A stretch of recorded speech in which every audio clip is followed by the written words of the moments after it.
am unbeatable, I'm unbeatable, I'm unbeatable. Nothing minutes not a score. Every time you wanna clash, the win is kicking through the door. I am unbeatable.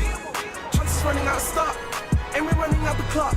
I fail once, never stop. I am unbeatable. I am unbeatable. I am unbeatable, yeah. I am unbeatable. I am unbeatable, yeah. I am unbeatable. I am unbeatable, yeah.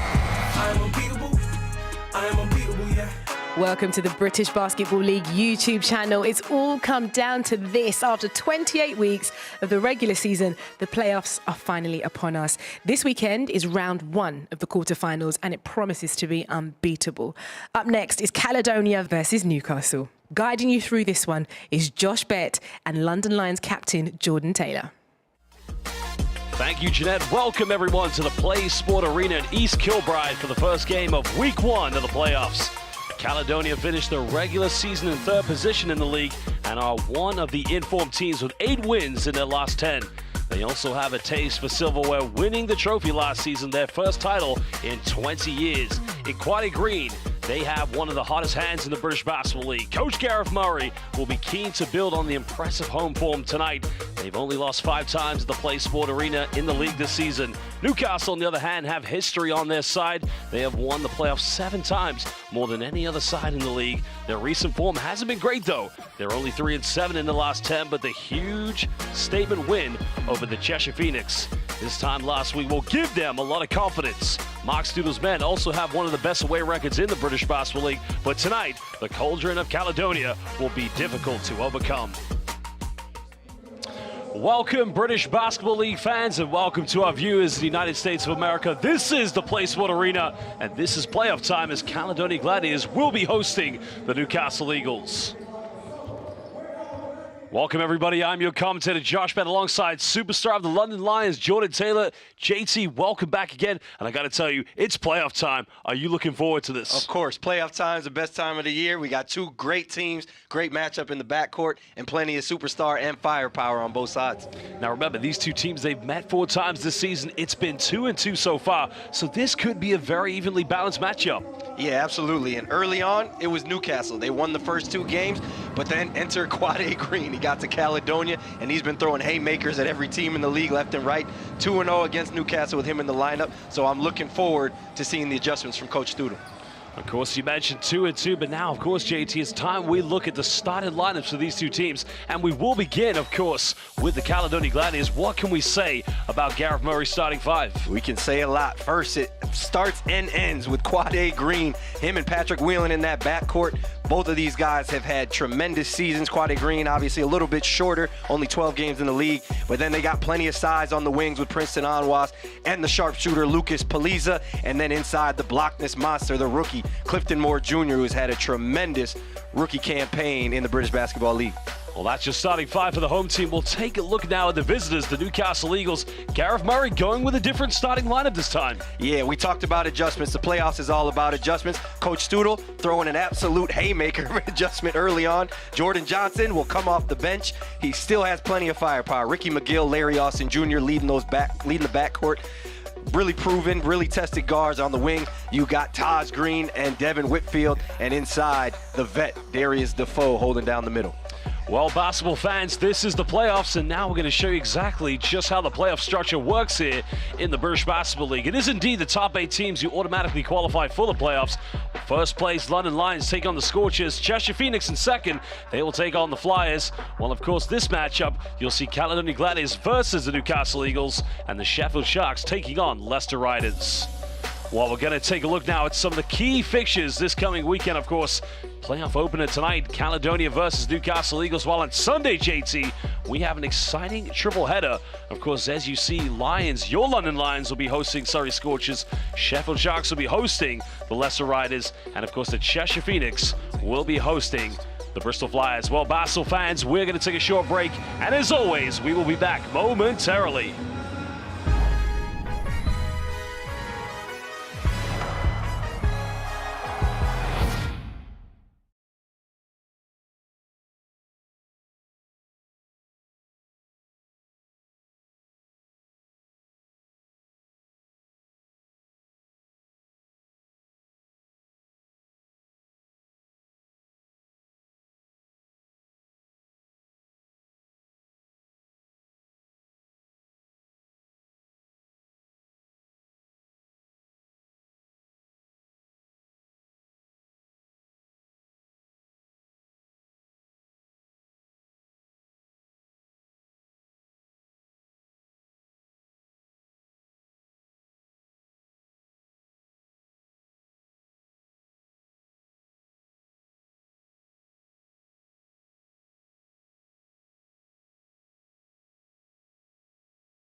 Welcome back, basketball fans. This is the playoffs of the British Basketball League. We're live here at the Play Sport Arena as Caledonia Gladiators will be hosting the Newcastle Eagles. So welcome to all of our fans here in the United Kingdom, and also welcome to our fans in the USA. I'm your commentator, Josh Bennett, alongside London Lions superstar Jordan Taylor. JT, we got to talk about some of the key players tonight. And, one player comes to mind, Quade Green. Quade Green. There's plenty of players to watch tonight, but he is the headliner. You see his stats below. 24 points a game, 5 assists. Against Newcastle, though, 32.5 points a game, 5 assists on 73% shooting, 50% shooting from behind the line. He's a pick and roll master. He can do whatever. He can knock down threes. You see it there. Here he is coming off the pick and roll, in and out. He can get to his mid-range. He can get downhill going right, and you definitely can't leave him in isolation. That's Prentice Nixon. That's a really good defender in our league, and he just makes that look easy. Quade Green's been amazing for Caledonia. Well, the other player to look out for this team, of course, Patrick Whelan, a three-point shooting superstar, starting to pick up form recently. Patrick Whelan is a three-point shooting superstar, but has developed his game tremendously this year. He's way better playing with the ball. As you see early, he's knocking down the three, but he plays the pick and roll. Here you see going to his right hand, getting downhill on a good defender, Marcus Delpech. He's going to attack in transition as well, but he has really developed his game in a good way for Coach Murray. He started the year hot, had some injuries, hand injury here and there. Now, good sight for the Gladiators. He's returning to form late, and that's exactly what they need to make a playoff push. Well, now we look at the Newcastle Eagles, and Jordan Johnson has been one of their top players this season. What can we expect from him tonight? Consistency. That's what it's been all year. Jordan Johnson, 18-6 all year long. He's an all-league caliber player. Quade Green and Teddy Allen have come late and really shined, but Jordan Johnson's been doing this for the whole season. He's a modern-day version of a true PG. When his shot's not going, he gets his teammates involved. He can play the pick and roll. He's got the floater. He's a three-level scorer, and he really pushes and drives the Newcastle offense and keeps them steady. Well, the final player, of course, that we want to look out for is, the other guy in the backcourt, Ricky McGill. He has been monumental this season for the Eagles. And this is my X factor for Newcastle in this series, particularly, again, 18-6, just like Jordan Johnson. But he got off to a slow start in the season, found his rhythm against us in London about 7-8 games in. He had 17, and has been off to the races since then. He can play passing lanes. When he's aggressive, getting in the paint, Newcastle's a much better team. He's averaging 24-5 in the wins against Caledonia and only 18 in their losses against Caledonia. So look for him to get going early and often, and that's going to be huge for Newcastle to close out this series and compete. Well, we got a chance to meet with both coaches to get their thoughts on this upcoming playoff fixture. Yeah, we're looking forward to the playoffs. We had a good season, third place finish, got home court advantage in the playoffs. A local rivalry, I'd say, Newcastle, Caledonia. So yeah, we're looking forward to the matchup. Yeah, we're excited for the playoffs to start for sure. We know that we're facing a dangerous offensive team, in particular with the addition of Quade Green. He's changed the dynamic of this team, so you got to try and find a way to disrupt his rhythm. Easier said than done. He's able to show that consistently over the course of the season. We want to defend the three-point line, particularly in transition and broken plays. Pat Whelan and Paleza always seem to find a way on broken plays to, off offensive rebounding, or if you're able to break some action down, they find a way to score. It's transition defense. They like to push the ball, their tempo, their outlet. They're getting the ball up the court quickly. McGill, Johnson, Austin, Taj Green, they're running the floor. They got Whitfield and Will Neighbour trailing for threes, but transition defense is the key for us. I think we have to make this an Eagles basketball game, so we have to make sure that, our foot's on the pedal offensively. We're playing at our pace, playing at our tempo, and yeah, the team that makes more winning playoff basketball plays down the stretch is going to win the game. It's a home game for us. It's always been loud. It's always going to be a good atmosphere, and we want them to bring the noise, and we want it to be an entertainment game of basketball for them and for everybody watching on YouTube as well. It gets loud in here for sure, so we got to make sure that, defensively, we're good to go. We're talking to each other. We're making sure that, we're making the right reads, we're sticking to our coverages. I think it's about doing the simple things well. I think that's what kind of comes through in these big moments underneath the game light. So we got to do the simple things well defensively, got to talk to each other. Hopefully that promotes some trust. Well, you heard from both coaches, and I think the common theme from both of them was playing quick in tempo, but also transition defense. Do you see that being the factor of who gets the better today? Yeah, transition's huge. In the playoffs, the game slows down, it gets more physical, so stealing easy buckets is going to be big. But aside from that, for Newcastle, it's going to be about attacking the rim aggressively, getting in the paint. They're first in the league in free throw attempts. And on the defensive side, make someone else make plays. You heard Coach Stootle, don't let Quad A Green beat you. On Caledonia's side, lean on your efficiency, stick to your strengths. Really good three-point shooting team. Run your sets, get good shots, and defensive rebound. Keep guys like Larry Austin and Taj Green off the offensive glass so that Newcastle can't get second opportunities. Now here's a question I have you. Devin Whitfield, could he, coming into the starting lineup, be the solution to maybe slowing down Quad A Green? Because it's not usually in the starting lineup for the Eagles. Yeah, listen, I think that Coach Stootle might have called Atiba Lions and got the blueprint. Devin Whitfield's long, kind of Jordan Routinho started on Quad A Green. That's the only game, one of two games against the Lions as well, where we've seen Quad A struggle from the floor. So the length, the pressure, I think that's going to be key. Well, Basel fans, this is British Basketball League playoffs. We will be back very soon. We're going to take a little break, and as always, we're coming back momentarily.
Welcome back, basketball fans. This is Playoff Basketball. 3 referees tonight. We have Ian McDonald, Christopher Dodds, and John Paul Heron.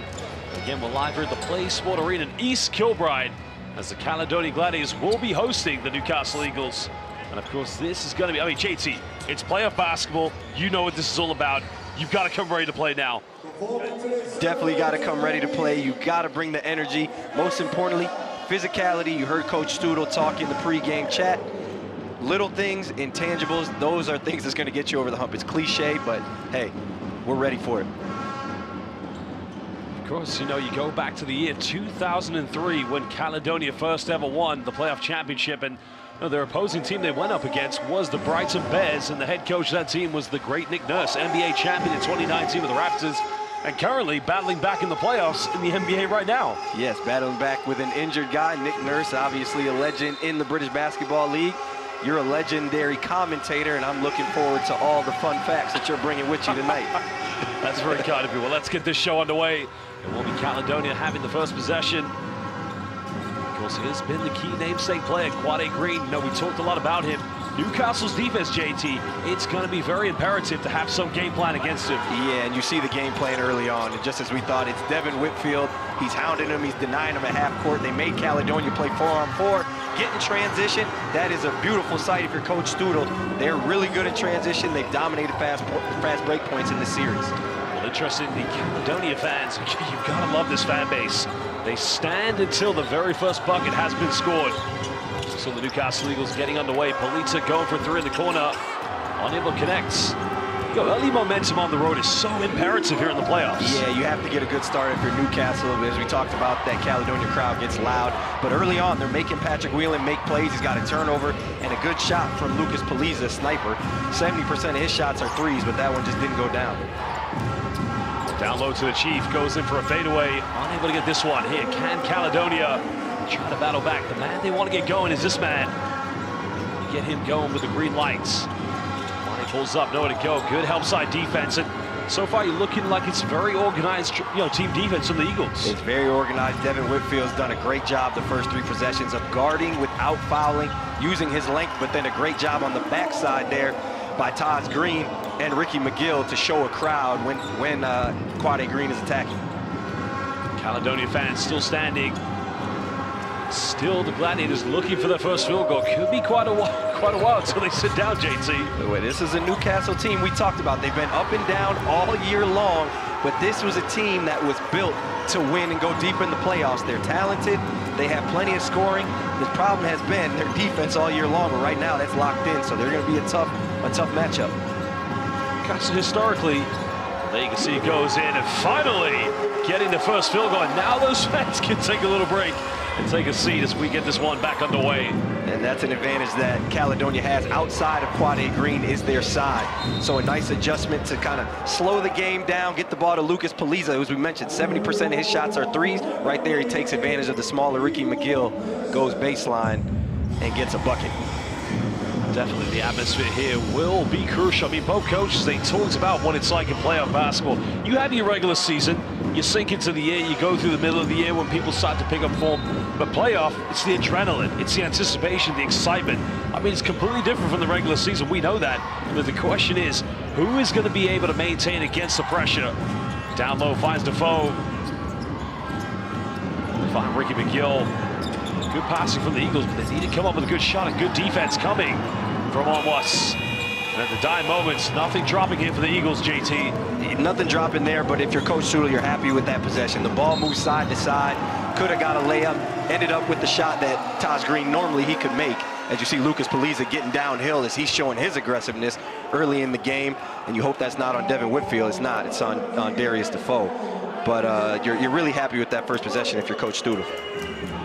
Well, Poliza, as we mentioned, a very legendary basketball player coming from the country of Czechia. Did play for his national team in the 2017 FIBA Eurobasket. And at the moment, as you mentioned, very much a sniper. He lost 70% from the three-point line.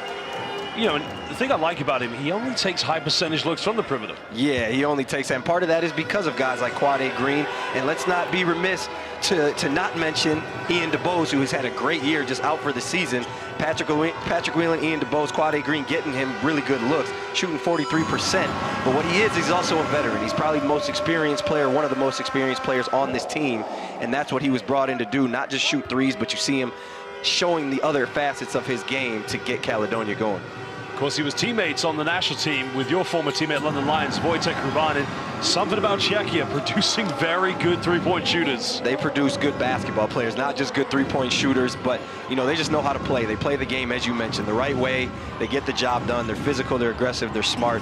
And in this type of environment, this playoff setting, that's what you need, that's what you want leading your team. Newcastle's last playoff success came in 2021. Of course, winning the playoff championship after a very, very tough regular season, although they did win the former British Basketball League Cup trophy competition. Trying to go inside the lane. Well, that's just a little too short, goes out of bounds, and now we'll go back to the Eagles. Maybe a little bit of anxiety from these two teams at the moment. Yeah, you mentioned the adrenaline. That's what the playoffs is about. The other side of that is learning how to cope with and manage the anxiety, the adrenaline. We've seen two guys airball shots that they normally would make in Taj Green and Clifton Moore. So look for them to just settle down and they'll get it going as Larry Austin gets downhill doing what he does best. Well, there you can see the other Green battling for second chance points, and that's something I've really liked about Taj Green's game. We know what an exciting player he is, how high he can elevate, but when he goes in for offensive rebounds, I mean, he becomes a true X factor for the Eagles. That's a huge part of the Eagles game. 11.2 offensive rebounds on the season. That's third in the league. That's led by 2 a game from Taj Green and another 2 a game from Larry Austin. Well, Defoe going for the seal-off. Doesn't get the and one, but he will go to the free throw line. The chief veteran showing his prowess inside the paint with a mismatch against Prince Almost. But you know when this man made his debut in the British Basketball League? Do you know how old I was? 1972. Well, I'm not that old, man. Come on, man. Come on. No, I'm just playing, Darius. No disrespect, man. No disrespect. I was 14 years old. I was in 9th grade, my first year of high school. Darius Defoe made his debut with the Newcastle Eagles. You know, you said earlier today when we were talking, you didn't know how LeBron James was still playing. And obviously LeBron James is in the NBA. We know who he is, yada, yada, yada. But just to play at 39 and to do what he's doing, you mentioned how impressed you were with LeBron, and you got to give him the same type of love. He's out here competing at a high level for the Eagles. Listen, I'm impressed with anybody who makes it #1 to the pro level of basketball and anywhere in the world. But as you mentioned, to play when you're 39, that's impressive. I can't even go to a regular run every week on that one. Yep. Well, both free throws made. 2-possession lead at the moment now to the Newcastle Eagles. It's Caledonia trying to find some rhythm. Really kicks out to Almus. Goes for a deep three. It's a good look. We can't get it to drop at the moment. These are all good looks for Caledonia. That's one thing, though, if you're wheeling, you cannot do that. You cannot pick up Larry Austin 70 feet from the basket, because that's what he is. That's where he excels, getting downhill. And those are the easy buckets we talked about. If you can get those in these games, it makes your life a whole lot easier.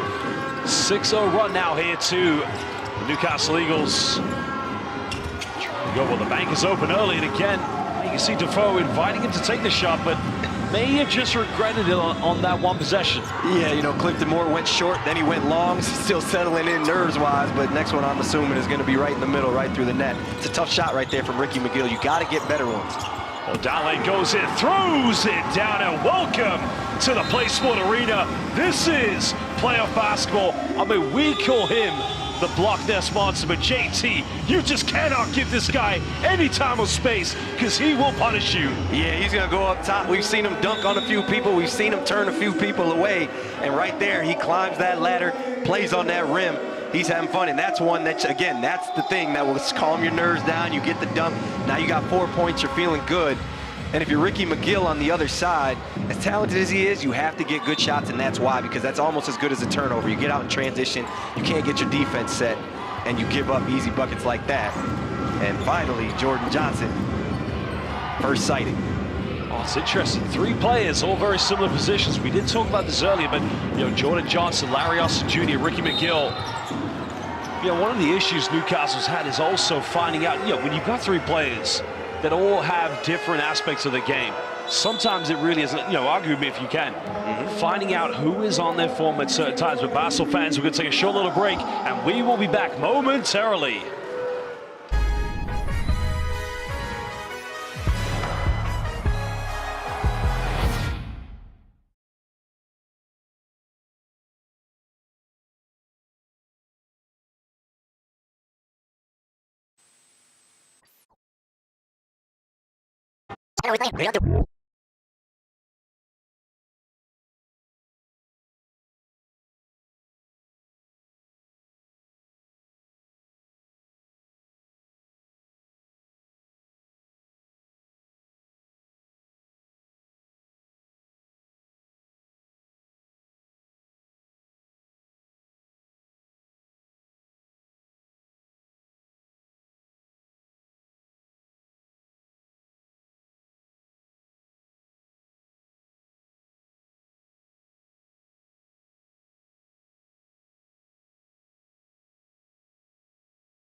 Welcome back, basketball fans. This is playoff time. And, JT, the point I was trying to make before we went to the timeout, of course, you've got 3 players, same position, all offer different qualities to this team. That's got to be a nightmare for Coach Doodle at times. Yeah, we'd say it's a first world problem, right? Because, you got a lot of talent over there to play with. You see Darius Defoe knock down the mid-range jumper doing what he does.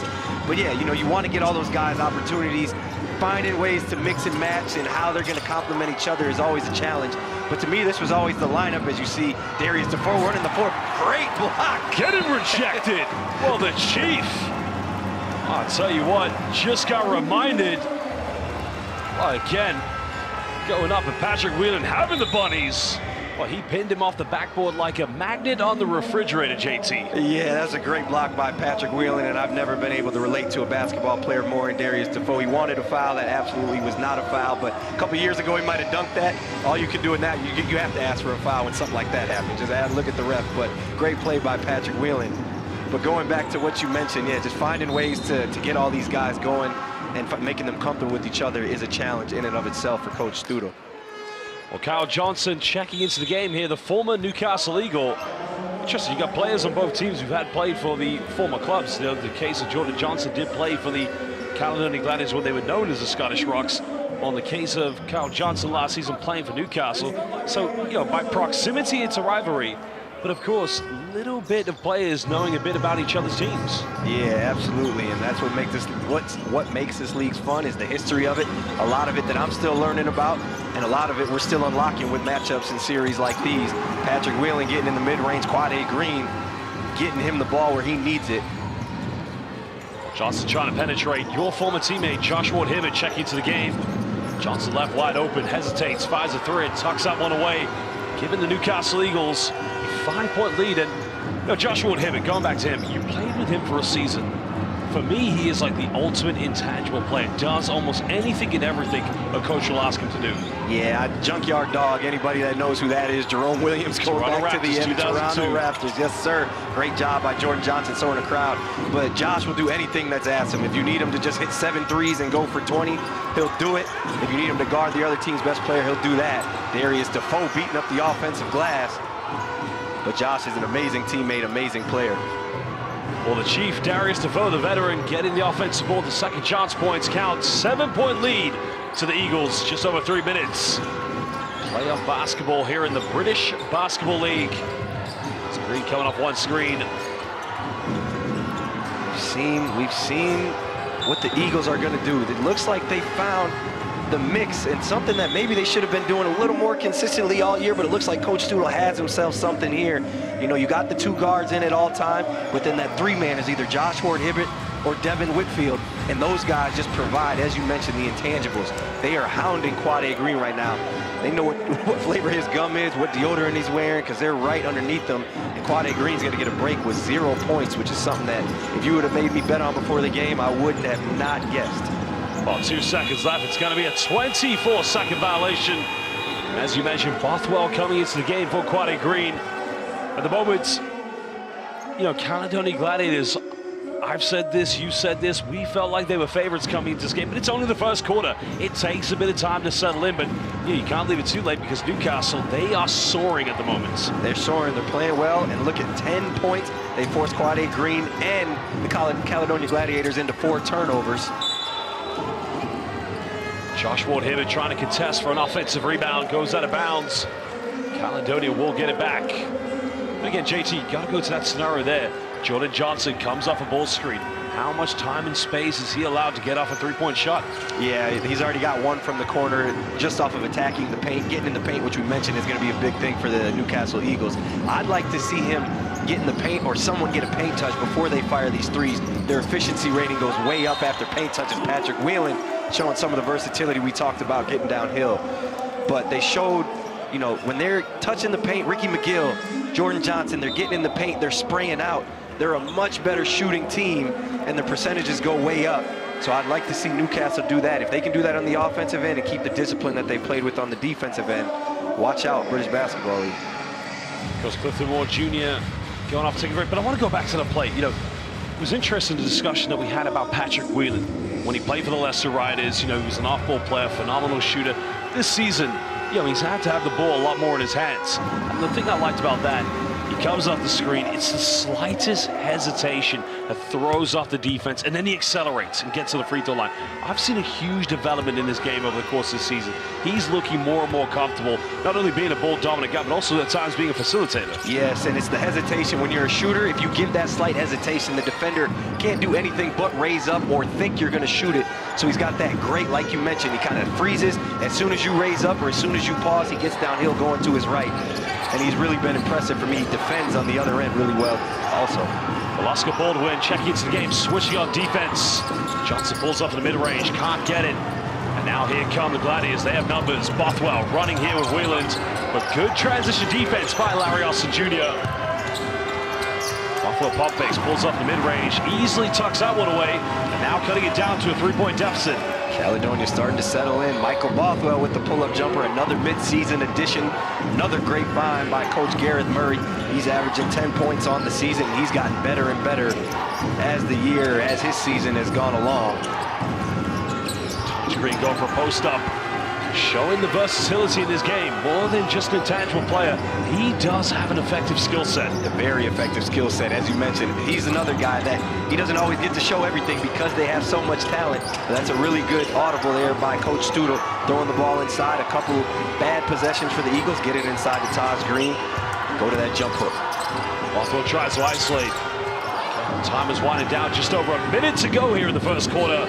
And currently Newcastle with a potential two-possession lead. Larry Austin going away, looking like the hoops. Austin 316 right down the middle, showing no fear, JT. Larry Austin was the lead guard on a high-seeded playoff team last year, so don't get it twisted. They have Jordan Johnson, they have Ricky McGill, only 12 points a game on the season for him, but he can explode and he can get to it quick, fast, and in a hurry. That's a tough call from Patrick Wheelan. As you mentioned, showing that improved skill set, that's tough. Well, now we got 10 seconds difference between game and shot clock. So that bucket could be a potential 2-for-1 for the Gladiators, but they do need to stop here on defense. Johnson finding Taj Green. Austin got it here by Patrick Wheelan. Now they go down low. Defoe kicks this one out. Wow, Ward Hibbett may have intercepted a pass unintended for him. And Caledonia fumbled the rebounds. Johnson's made 1-3. He makes another one, piling on the punishments. Inside out three, percentages go way up, not just for Jordan Johnson, for everybody. Offensive rebounds have been big, and that's not a good foul by Taj Green. JT, I'm not quite sure what Taj Green was thinking there. I mean, defensively, they were covered. That's a very poor foul to give away. Yeah, you just don't want to do that. It's a cardinal sin in basketball, especially Michael Bothwell.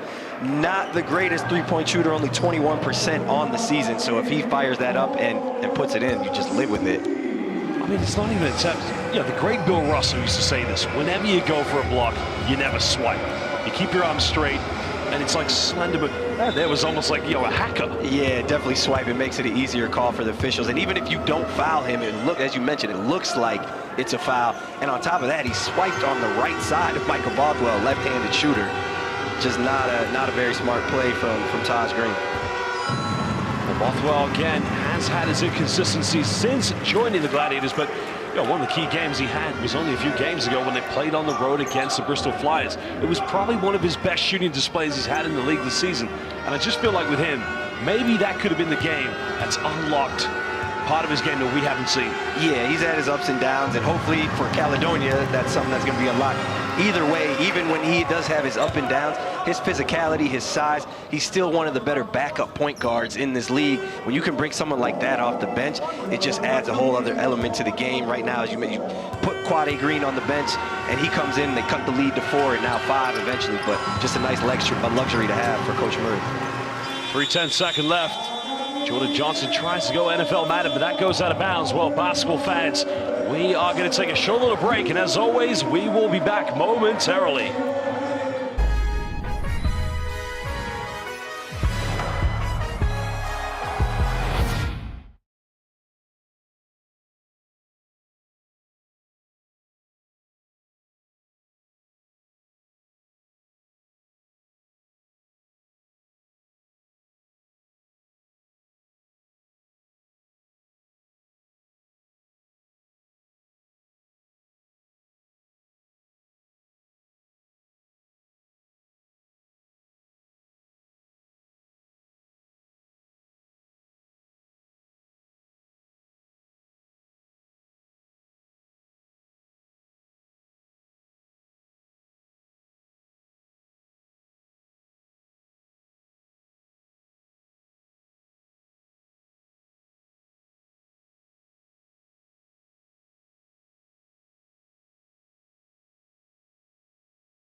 Welcome back, fans of the British Basketball League, and also to our fans watching live in the United States of America. This is playoff basketball. Currently, Newcastle Eagles, the visitors, lead by 5 points against the Caledonia Gladiators. And, you know, JT, one thing I need to talk about, as Larry Austin now, let's have no basket's been called. Jordan Johnson's made a big impact coming off the bench. Jordan Johnson's made a huge impact coming off the bench. He's going to make an impact wherever he comes from. It doesn't really matter, but 2 wide open threes that he's hit. But the threes he got are because Newcastle touched the paint one time himself. The other time on an offensive rebound, they have 4 of those in the first quarter. That's something Caledonia has to clean up. And then this man right here, Larry Austin Jr., is attacking the rim ferociously. Not the best free throw shooter in the league, very capable, only 64% as a guard. But again, Newcastle is first in the league in free throws attempted, second in free throws made. So that is something to keep an eye out for throughout this game. I like what you said there. You mentioned with Newcastle's offense, they try to get a touch in the paint. Just elaborate on that, you know, exactly what that means. I mean, that's kind of a cardinal rule of any offense, but specifically with Newcastle, because they have so many guards, touching the paint automatically. When you're practicing in the offseason, the pass typically comes from under the basket. So most players, generally speaking, shoot better when it goes inside out. So when the ball touches the paint, comes inside out, percentages tend to go up. And Newcastle is only 7th in the league, 34% from the three-point line, but they have really good shooters. So typically that's because they're shooting off of ball screens, behind screens. Those are higher degree of difficulty shots. Johnson going down low, good passing. Neighbor with the pump fake. Goes in the lane, tries to go off the backboard, can't get it. Good collapse defense coming from the Gladiators. Now, can they chip in? Trailing by 4 points, and again, you can see suffocated defense, JT. Great job getting back in transition, taking those away, and then turning defense to offense. Newcastle, 8 steals a game. That's first in the league, and this is where they thrive. That is a great job by Newcastle. 8 points off turnovers to 0 for Caledonia early on. And shout out Coach Doodle going into you see the sense of urgency because he's going to guys who haven't played a ton this season. Will Neighbors out there, he went through injury. He can really shoot the ball. As here's Larry Austin again. That is tough to stop him in transition, I know, but a great start by Newcastle. See, that one was gifted. But what I mean by that is Newcastle didn't necessarily do too much as it was a sloppy turnover. But one thing I've got to pay homage to the Eagles, whenever they come up with a loose ball, JT, the conversion is always a quick one to get fast break points. Listen, we talk about Matt Morgan, guys like that in transition a lot. Larry Austin is one of the fastest guys that I've seen in overseas basketball. That includes the EuroLeague level. When he gets the ball in transition, it is like the Flash. He gets it from end to end quick. So when you have a sloppy turnover, you see if he's already at half court catching the ball, it might as well be a wrap. I mean, ultimately, it looks like Caledonia, they've got to take care of the basketball. But if they don't, I mean, JT, what is it? I mean, the rules of transition defense. Number 1, you get back. Number 2, what do you do then? You got to stop the ball. You can't let Newcastle keep pushing the tempo. Well, number 1, I think, would be to protect the rim first. I guess it's now changing because of guys like Steph Curry, so stop the ball, you're right. But yeah, definitely you have to protect the rim, stop the ball. But again, you can't stop a guy like Larry Austin. Like, stopping the ball is inexistent or non-existent when he gets it in a one-on-one situation. Well, game 2, of course, will be played on the 3rd of May. You know, as we mentioned, Caledonia coming into this game, they are playing this one at home. Home court advantage. I mean, it's make or break. You don't want to be going into a game 2 on the road knowing that you're down 0-1. Yeah, and I think, again, you see the sense of urgency from Coach Doodle knowing that or having that mindset. If they can steal this game on the road, then I think it relieves a lot of the pressure. 1, you've proven that you can win on the road. 2, you're going home with a chance to close it out at your own gym. So, again, you see him going to the adjustments early with Devin Whitfield in the starting lineup. You see Josh Ward-Hibbert hounding Quad A Green, and they're really going for broke here in this first game. Now, remember, this playoff series was the best of 3. So, a team to win 2 games. If Newcastle win here, they'll be 1 win away, plus going home, as we mentioned. We've seen this series off. Now, good defense. Neighbor just putting up the hand of, well, the Geordie hand. I mean, he's not necessarily a Geordie, but looked like a very simple block there against the former Newcastle Eagle, Kyle Johnson. That's a good look there for Quad A Green, just doesn't drop. But that's one of those things, when you get hounded the way they're hounding Quad A Green right now, some of the looks that you normally make, you start to miss because fatigue sets in, physicality, you start to press a little bit. Not saying he's pressing, but that's just kind of the mental side of the game. And, you know, Newcastle, this is defense that we haven't seen from them consistently all year long. Yeah, you saw the foul picked up there by Larry Austin Jr. going in for the double team. But, JT, I got to tell you, at the moment, it just looks to me like Newcastle Eagles are a little bit more hungry than the Caledonia Gladiators. Yeah, definitely. The sense of urgency is there. And one thing about Caledonia, though, you see the bodies there. They're just showing bodies, 10 eyes on Quade Green when he comes off the screen. Make Kyle Jimenez beat you. That's a great job by Jordan Johnson. But yeah, Newcastle definitely has a higher sense of urgency, but Caledonia does have Quade Green. Sloppy turnover there coming from Johnson. Well, Kyle Johnson trying to go all the way, can't finish it, but the follow-up rebound coming from Clifton Moore Jr. So I believe 2 free throws will be coming up here for Caledonia Gladiators. And look at that, 6 steals. That's what you talk about self-urgency, but this has been a very uncharacteristic play from the Newcastle Eagles. We haven't seen that from them in this game. No, we haven't seen that from them in this game. And honestly, they don't do that all year long. They're 12.5 turnovers a game. That's second in the league. So one thing they do very well is share the ball. 21 assists, best assist to turnover ratio in the league. But again, turn the ball over. Who was the first one back? Jordan Johnson turned it over. He's under the rim contesting Kyle Johnson, forcing the miss. They had Will Mabry back down there. Just a great job by Clifton Moore to get that second chance opportunity. Well, Ricky McGill coming back into the game at the moment here for the Newcastle Eagles. Jordan Johnson taking a breather. It's Clifton Moore Jr. currently at the free throw line. Only 1 for 2, cutting it down to a 9-point deficit. Eagles trying to maintain the pressure going forward. How monumental would it be for the Mighty Eagles to be heading back to the tomb with a 1-0 lead so far here in this playoff series? Going inside the lane, goes off the backboard. Del Pesh, the offensive rebound, can't get the putback. Again, you see it, the hunger from the Eagles. Ward Hibbert left wide open. That's way up the map, and another offensive board. And they might not come up with anything, but, JT, I'm going to say it again. They may just want this game a little bit more than Caledonia. Yeah, I try to stay away from saying stuff like that, but I think you're 100% right now. Again, the sense of urgency is just there, and typically we know everybody wants to win, but the focus is there, they're locked in, and that's a body blow for Caledonia. They don't end up with any points, but 2 offensive rebounds. They're wearing Caledonia down. Josh Ward Hibbert picking up again. They're wearing Caledonia down. Well, Green trying to come around a few screens. Newcastle don't want to give him any time or space. Jimenez trying to go ball pick here with Clifton Moore Jr. Baseline kick out, consistent 3, and again, no problem. And could that be the spark that Caledonia needs? Fraser Malcolm's been a great spark for Caledonia all year long. 41% from 3 on the year, only 6 points a game, but 60% of his shots are threes. He's a sniper similar to Lucas Police and Larry Austin. That was funky.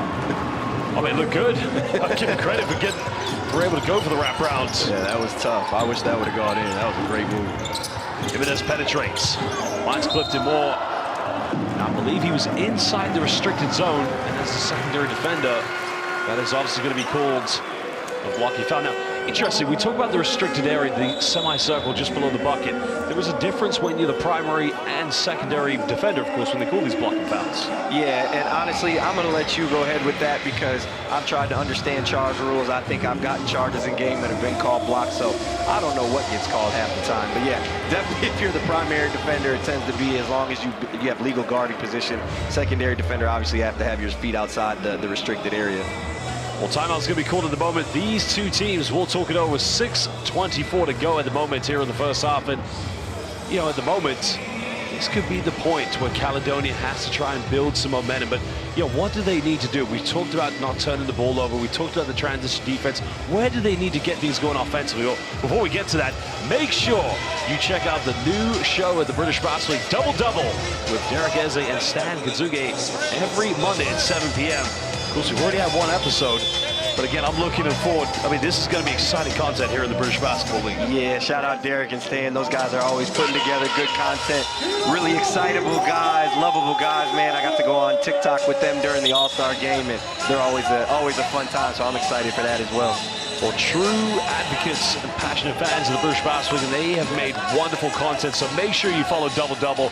And you're talking about 2, overall just great, people that aspire for more people to get involved. The content for British basketball is getting better and better every year. More podcasts, more content creators. We need this, of course. You need that, and that's what draws eyes to the league. That's what creates excitement, creates laughs, creates memories. You know, I just was looking at the British basketball memes page the other day that I didn't even know that existed. I was cracking up. He was taking some jabs at the Lions, which, you know, I didn't, you know what I'm saying, we didn't like that, but, you know, it's always fun to laugh at yourself. That's a great page as well, so definitely a lot of great content surrounding the league. Larry Austin Jr. has just had to leave the game because I believe he does have some blood coming out from the mouth. It was just a health and safety precaution. I do think he'll be okay to come back momentarily. Clifton Jr. counting the free throw line, makes the boat, cutting it down. It's quite painful, of course. Larry Austin's a tough guy, man. He'll be right back, I'm sure. But you mentioned what does Caledonia have to do? They're on a 6-0 run right now. Pretty much spurred by the other guy, Kyle Jimenez, getting in the paint, finding guys. Frazier Malcolm knocked down a 3. See Ricky McGill struggling as well from the mid-range. But those guys have to contribute. Quade Green, we're not worried about him. He's going to find the basket at some point. If these other guys can soften up the defense, then that's going to make his life a little bit easier. Clifton Jr. trying to go for the dream spin out. Goes over the backboard, so it will be an out-of-bounds violation. Possession will go back to the Eagles. Well, they have the option to kick out in the corner there for a three-pointer, but I like to see that more from Clifton Jr. Be a little bit more creative with the back-down post play. We don't see that too often these days. Yeah, and it's KYP as well. Like, know who's on the floor with you. Clifton Moore right now, you're playing 4-on-4, essentially, is what Newcastle is doing to Caledonia, taking Quade Green out. If you're playing 4-on-4, he's the best scorer on the floor. So be aggressive, try and get to the bucket, and if they really collapse, then yeah, kick it out. But if it's one-on-one, knock it down. Ward Hibbert unable to connect with the three-pointer. Caledonia looking to cut it down to a one-possession ball game. Going in, getting rejected. Oh, Ricky McGill showing that he's more than just a backcourt scorer. He is a solid insurance policy for the Newcastle Eagles. Ricky McGill, the rim protector? Ricky McGill, the rim protector, but look at Josh Ward Hibbert. Just go straight up. That's what LeBron used to tell guys. Make guys alter their shot, and I'll come get it. That's what Ricky McGill did right there. Ward Hibbert did a great job of altering, but then you see all the guys, the eyes are on Quade Green, and that's what we talk about. They've been hounding him. Quade Green, if he had made a couple shots, I think he would have pulled up from mid-range or even 3, but he's trying to get it going, trying to find his rhythm, so he forced it a little bit, trying to get all the way to the basket. And a lot of Newcastle bodies down there to greet him. Well, Devin Whitfield coming in the game as Johnson splits defense. It goes in, can't get the and-one. They'll be going to the free throw line. Very aggressive play. That's a very hard art because only the elite backcourt players are able to slice up a pick-and-roll defense the way he's just done. Yeah, that split is always tough. One, you got to be nimble on your feet, so to speak, but then also your ball handling skills. And once you split it is actually the toughest because you don't necessarily always know where the help is coming from. If you got to pass, Euro, make that second move, that's always the challenging part of that move. But a great job by the ever-talented Jordan Johnson out of UNLV and also UW Milwaukee for our American audiences. Of course, you have very big relations to the state of Wisconsin, don't you? I do. My mother is from Racine, Wisconsin, right outside of Milwaukee. Also, obviously, went to University of Wisconsin, as well as Sam Decker. So a lot of love for the Badger State. Well, back to a 6-point ball game. Caledonia, again, trying to chip in. This almost goes in. Gets the and-one. Well, the Princes going to the free throw line. They just needed that little spark from him. He's been a little bit quiet so far, JT, but if he can make himself assert him into his game, it just takes a bit of pressure off the backcourt. Yeah, not known as a scorer, only 7 points a game on the year, but that's one thing that he can do. Downhill, attack to his right, big body, he's strong, puts pressure on Taj Green right there. And again, Caledonia doing a great job of withstanding these body blows from Newcastle, just chipping away, getting points from places other than Quade Green. And if they can do that, again, I think they feel confident knowing that Quade Green's going to get it turned on at some point. Converts a three-point play. It's only a 3-point deficit. He's down with just over halfway left here in the second quarter. Well, Jimenez feeling like he probably could have got 2 calls there. The play is allowed to continue. Johnson down the middle, hangs up in the air, and again, somebody explain to me the physics of how he was able to make that shot. That's great defense by Lucas Paliza, better offense by Jordan Johnson. Well, Quade Green struggling here from the field. Only down by 5 points, but of course, basketball fans, 4:49 here in the second quarter. We'll take a short break, and as always, we'll be back momentarily.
Welcome back, Basel fans. Second part of the second quarter about to get underway here in the first half, and at the moment, Caledonia Gladiators, they've trailed by double figures, but they have slowly found a way back in this game, JT. Slowly chipping away, or at least keeping it within arm's length. Newcastle went up 10. Caledonia responded with a 6-0 run. However, I believe Quade Green might have just picked up his second foul, a little frustration foul there after a missed shot. Taj Green left wide open. Just with Taj Green, you know, he does take a lot of threes for his position. He's not predominantly known as a three-point shooter, but when left wide open, he'll go for it. Yeah, and he can knock that down. And again, there you go, Quade Green. That's what he needs. Get in the paint, get to that mid-range, the little floater that he's got in his bag, knock it down, and hopefully that's the one that could get him going. But Taj Green can definitely knock down that shot, and that was an inside-out shot, as was that, even though that's a 2 from Darius Defoe. The ball touched the paint. Those are good shots for Newcastle, even though Taj Green is only he's a 39%, not only 39% three-point shooter. Foul committed. Polizza's going to try and convert a three-point play, and all of a sudden the cracks are starting to show as the Gladiators bulldozing the way through the Eagles' defense. Bit of a poor foul to give away by Ricky McGill. Yeah, that was a previous one. Yeah, that's a tough floater by Quade Green, as you see, doing what he does. But Lucas Polizza has done a great job winning that matchup with Ricky McGill, and that's a one-on-one matchup. If you're taking away Quade Green and making you play 4-on-4, that means you have to guard one-on-one in the other positions. And Ricky McGill, as a quicker-footed guard, has to stop letting Lucas Polizza either break him down in the post or attack him on the perimeter. He's got to win that matchup for Newcastle. We're all tied up at 33 apiece with just over 4 minutes. Green going to the bench. Getting a little bit of a breather at the moment here for the Gladiators. Newcastle led by as many as 10 points. Johnson trying to attack here. Kicks out to Whitfield. Defoe secures a rebound. Well, Defoe's trying to say his arm was dragged back, but you know, that is a veteran play there. The size, the strength, but it's more than just brute strength. That is intelligence there, sealing off, getting that rebound, drawing a foul. That's intelligence, knowing that they were in the bonus. And you know how I know he knows they were in the bonus? Because as soon as he got fouled, he was still mad that they didn't call it fast enough. He couldn't wait to get to that free throw line.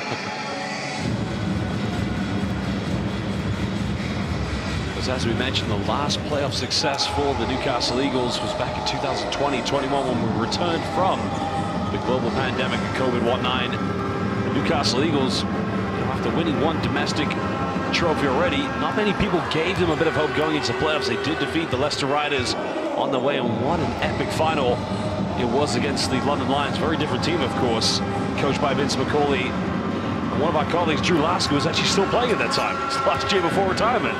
Houston, Texas, Drew Lasker. I never got to see him play, but I heard he was something on the court, so I might have to go look up some highlights or something. Well, here we go now. 2-point lead to the Eagles, under 4 minutes. The team with any more fouls to give. Well, Grace Johnson going to the screen, finds a three, and that hits absolutely nothing. A little ghost screen action from Lucas Polizza into a ball screen. That's a play that's probably for Patrick Whelan or Quade Green, as Newcastle goes under on Bothwell. And instead of firing that, they dared him to shoot it. You know, normally Clifton Moore used the screen, force him to go under and re-screen lower so you're closer to the basket. Bothwell only a 21% three-point shooter. Well, good execution by the Eagles, as you mentioned, going inside the paint and kick out. One more pass. That is beautiful basketball. Good to great, and that's how you win basketball games. Jordan Johnson doing a great job at touching the paint. As you mentioned, the extra pass, get the ball to Devin Whitfield, who's a 42% three-point shooter on the season. Well, nice little play here by him. Again, as we saw in the game against Bristol, he has some good post moves. He has potential, but he has got to be able to knock these plays down. He does. Clifton Moore, as you see Devin Whitfield attacking the rim aggressively and drawing the foul. 8 points a game on the year for him. But yeah, Clifton Moore, his potential, not just in this league, but just as a basketball player, is really enticing, really exciting as a fan. He can go inside, as you mentioned, play back to the basket. He's got to finish that one. He's got that slender frame, and I think as he gets older, he's going to develop that jump shot, be able to step out to three, which really can make him a matchup nightmare for opponents. It's like when he gets the ball in the post, a couple of back downs, a fake, a twist, a pump fake. I'm seeing 1995 Dream, I'm seeing 2002 Jermaine O'Neal. It's that post play we don't see anymore. And I want to see that more, but he's got to be able to finish in a post isolation. Yeah, he definitely has to be able to finish those. But again, you're encouraged by the aggressiveness. Clearly, you're encouraged by the aggressiveness, but Coach Murray's got to be encouraged as well. And if you want a a reference for post play these days, I can send you some. You can go to Alperen Şengün with the Rockets. The Şengün, I might say. The Şengün, yes, out of Turkey. From I'm sure you know. Turkey. There you go. Had the honor of commentating him at the 2022 Eurobasket. Let me tell you, the hype is real. Yes, he's very talented. Well, there's a pump fake going for a three-pointer. Hail Mary three, making another one. Again, Caledonia, well, they just won't go away at the moment, JT. Yeah, Fraser Malcolm steps up, knocks another three down, his second of the game. And Caledonia, man, you just got to shout out these guys. Lucas Paliza, Fraser Malcolm, they have stepped up time and time again throughout the course of the year, through injuries, whatever else they're dealing with. And that's a sign of them as individuals, but also the coaching from Gareth Murray. Oh, it's interesting. Newcastle build a lead. They go by 10 points. And it's almost like then the anxiety starts to settle in because the Caledonia storm is coming at some point. And at that point, we talked about the relentless nature, the hunger, to be determined. At that point, that's where you need the composure. That's where you need the composure, you need the focus, and you need the discipline. Something that Newcastle hasn't always showed this year.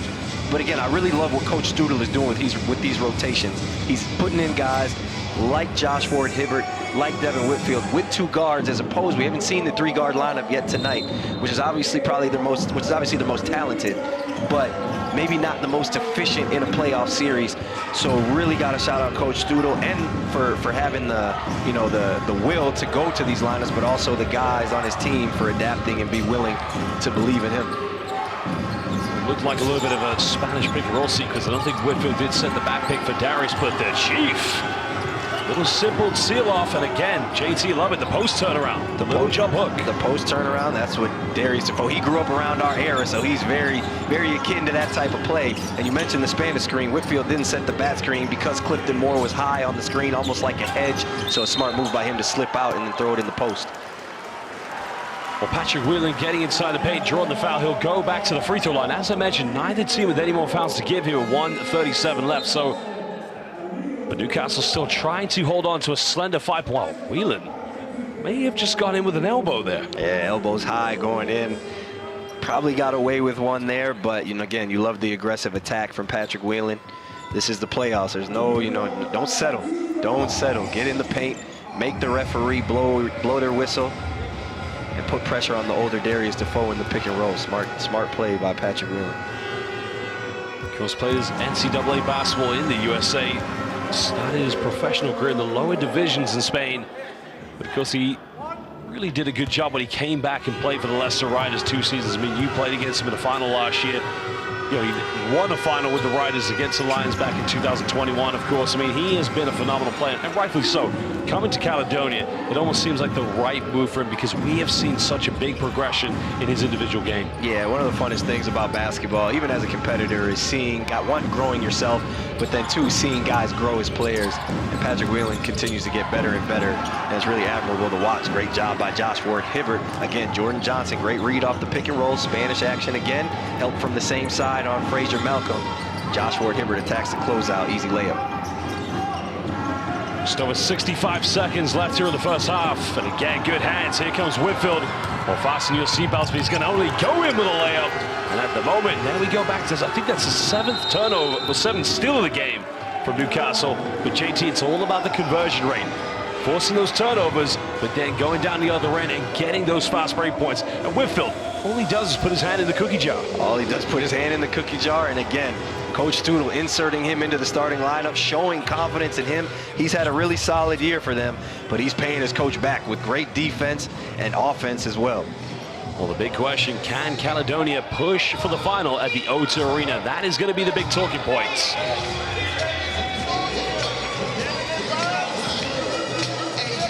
One thing to keep an eye out in this game.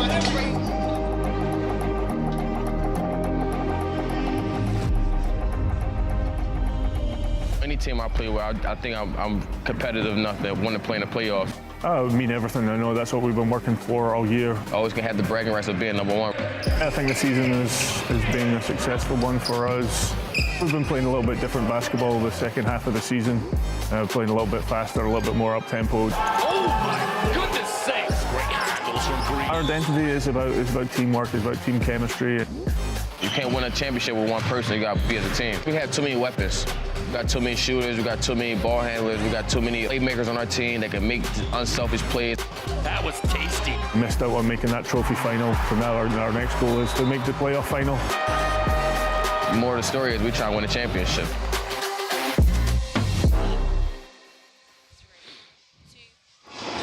Well, there is the owner of the Caledonia Gladiators, Mr. Steve Timoney. And let me tell you something right now. Use that QR code right now. Read the article about him on the British Basketball League website, where he talks about his ambition, his plan, and his vision for the future of the Caledonia Gladiators. Use that QR code now and check out that very great article. Love to have owners in the league like Mr. Timoney pushing the league forward, willing to obviously spend his hard-earned money and put into a beautiful facility like this. And hopefully he can, you know, keep guys like Quade Green in the league and Michael Bothwell and Patrick Whelan in Caledonia. I'm sure that's what those fans are hoping for up there. Oh, what a dot. Finds the cheap, but too strong off the backboard. But as we go in for the final seconds, Caledonia looking to get the final shot, trailing by 5 points. No fouls to give. Bothwell uses the screen here from, finds Whelan in the corner. Three is up, and it's good. Now it's a two-point ball game. Newcastle got to go quick here. McGill puts up from half court. Well, it will not count. Well, that is the end of the first half. JT, Caledonia making a little bit of a comeback, only trailing by 2 points. But Basel fans, we're going to take a short break, and again, we'll be back momentarily.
Welcome back, basketball fans. This is the British Basketball League playoffs. And at the moment, we welcome our fans in the United Kingdom and in the United States of America as we're live here at the Play Sport Arena, where currently the Newcastle Eagles have a slender 2-point lead against the Caledonia Gladiators. Well, I'm your commentator, Josh Bennett, alongside superstar of the London Lions, Jordan Taylor. JT, so far, what have we seen from this exciting first half? We've seen a great first half. Two teams that are really evenly matched. If you're Newcastle, don't change a thing other than guard those matchups outside of Quad A Green one-on-one. They're trying to play 4-on-4, take him out of the game. They've done that great. If you're Ricky McGill, if you're the other guys, guard without fouling. Caledonia has flipped the script on them. They're 14 of 15 from the line. Newcastle is the best, or shoots the most amount of free throws, in the league. Caledonia has 15 free throws in the first half. And if you're Caledonia, stay the course. Quad A Green will get it going. Believe in what you've done all year long. And I believe that you can probably squeak this one out, but you have to stop turning the ball over. 8 turnovers, 7 steals, which have led most of them directly to fast break points. But Caledonia also should feel good about themselves, knowing Quad A Green only 2 points and only down 2. I mean, Newcastle did have a 10-point lead, but when you give away 15 free throws, I mean, you more or less invite them to get back in the game. Yeah, and it's not like they were giving it, you're right, but it's not like they were giving it away. You know, again, you have to give credit to Caledonia. Lucas Paliza, normally a 3-point shooter, 70% of his shots were threes. He's attacking the rim. 3 free throws from him, 4 free throws from Clifton Moore, 4 from Patrick Whelan, 3 from Michael Bothwell. They are attacking the rim relentlessly. So again, if you're Newcastle, you have to buckle down and really keep those guys out of the paint, make them shoot over you with don't foul. Well, now we're going to relive some of the key moments of the first half. And, you mentioned this, a team that likes to go from the perimeter, well, both of them do for that matter, but you made a good point. Getting inside the paint is crucial for both the Gladiators and the Eagles. Yeah, the cute stuff goes out the window in the playoffs, man. All the three-point shooting and all that, it's nice, it's cute, whatever, but you have to attack your opponent. You have to put pressure on the defense. You have to take care of the ball. You have to do all the little things that Coach Studel and Coach Murray talked about in the pregame chat. I mean, the playoffs, best of 3. Caledonia at home. It looks like the pressure is on them because you don't want to be going to Newcastle, the Virtu Arena, being down 1 game, knowing if you lose that one, your season's done. Yeah, especially with all the talent that these guys have. 13 assists, 1 turnover, as we just saw with the stats. And the way Newcastle is playing, if they're guarding like this on the road, behind and in front of their fans and all that, it'll give them even more energy. So that's a scary sight for Caledonia. Of course, interesting. Speaking with Dan Rowledge, one of the voices of the British Basketball League, it's only the 2nd time in Jordan Johnson's career he's come off the bench when he's either played for the Newcastle Eagles or Caledonia when they were called the Scottish Rocks. Well, Jordan Johnson adapting to new things very quickly, and we talked about adjustments just on our part of the coach. It's a part of the team, it's a part of individuals. So shout out Jordan Johnson for accepting that challenge and taking it by the horns. Well, these two teams representing the most northern cities of the British Basketball League. And, it's a bit of a rivalry. It is halftime. We're going to go for a little break, but we're going to show you the top 10 plays of the final week of the British Basketball League. But going back to this rivalry, we're also going to show you the highlights of when they last met at the end of March. Remember, both teams are split 2-2 this season in the British Basketball League.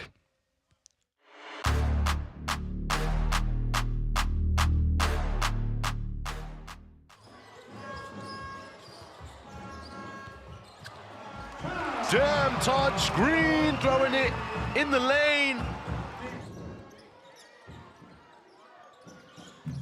You see another 3 from Caledonia. Baldwin sets the screen, Bothwell in and out, driving onto the left. Really patient offense, great job by Michael Bothwell. That's a beautiful pass from Oscar Baldwin. Exceptional triple as well from Fraser Malcolm. Inside though, Del Pesh coming off the bench, stopping it in the rims with 2 hands. Here is Mike Bothwell, one-on-one with McGill, but Bothwell right on time. Tough shot. Josh Ward-Hibbert steaming ahead again onto the left hand, another 2 points for him. The Gladiators now, they're not scoring at quite the same rate as they were. As Del Pesh cocks one back and stuffs it with his right hand this time. Gee, as you see a bigger guard now on Quad A Green, don't matter. go right to the cup. As Ricky McGill gets in the paint, does what he does, a nice touch off the glass. Quad A Green, he's gonna win that one. There's a three-pointer we talked about. Yeah, they've not had one this game yet, the Newcastle Eagles. That's the first one. Newcastle still yet to lead in this game, but for the past 2 quarters, they've been right on the heels. Clifton Moore Jr. taking his frustration out on the rims. Yeah, and I think he was frustrated because he was open 3 different times on that possession. And as Johnson fires up the 3, and there it is, finally breaking the deadlock. Clifton Moore with his long reach, and now Mike Bothwell reading the defense and does well. Green uses the screen. What a move that is by Green. He lets it fly at the rim. Quade Green, defender in the blender, to the right hand for 2. ram screen there for Clifton Moore with the smaller Jordan Johnson. Quade Green said it. Jordan Johnson is going to deliver on time. Clock winds down. Jordan Johnson from halfway, but that will be the end of the game. 84-90, the final score.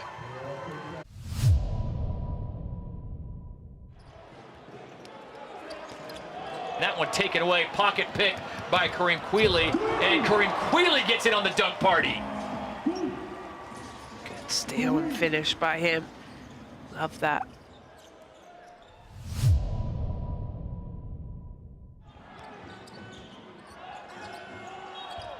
And that's called continuation, Matt Morgan all-star style. But it's so hard to guard. He really plays for that contact.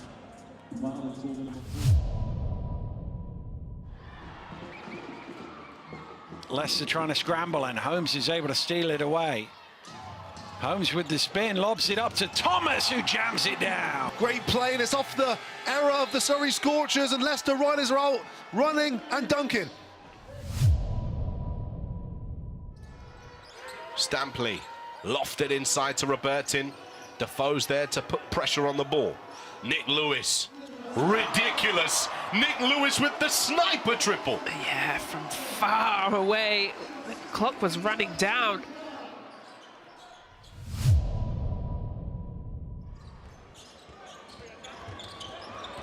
Good help defense there. Connor Morgan, head up. Matt Morgan leaves it flying and it dunks it in. Tariq Phillip as Morgan with a beautiful dish to the high-flying Tariq Phillip.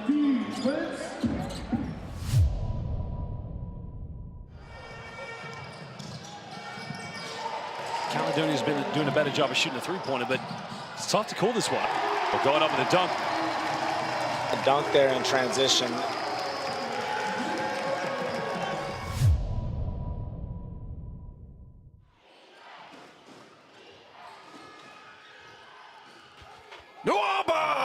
Hard to the hole with the jam. You saw it formulated as soon as he picked up that dribble.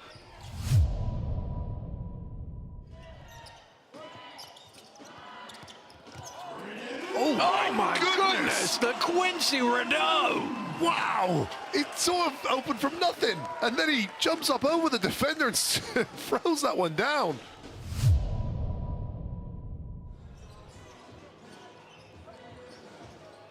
Johnson fakes the 3 behind the back pass. Oh, Delpesh with the finish through the foul. He says he's too small for me. He'll go to the line for a bonus.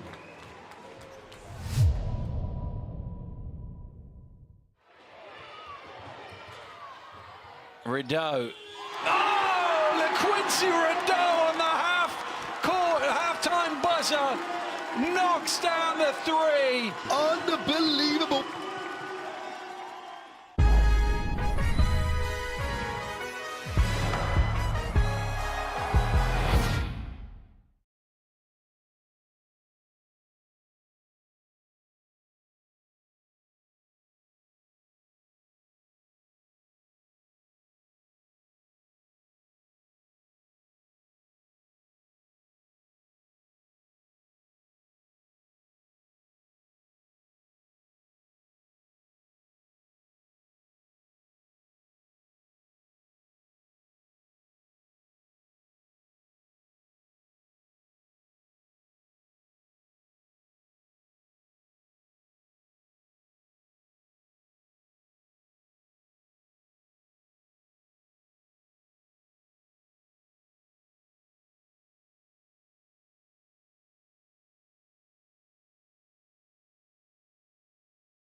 Welcome back, basketball fans. This is British Basketball League playoffs. And at the moment, it is indeed Caledonia Gladiators hosting the Newcastle Eagles. And JT, we've got to talk about the player of the first half, Jordan Johnson. He has made a big difference coming off the bench. Yeah, Jordan Johnson's been super efficient. He got going early right there after his own penetration, found himself wide open in the corner. That's a layup for him.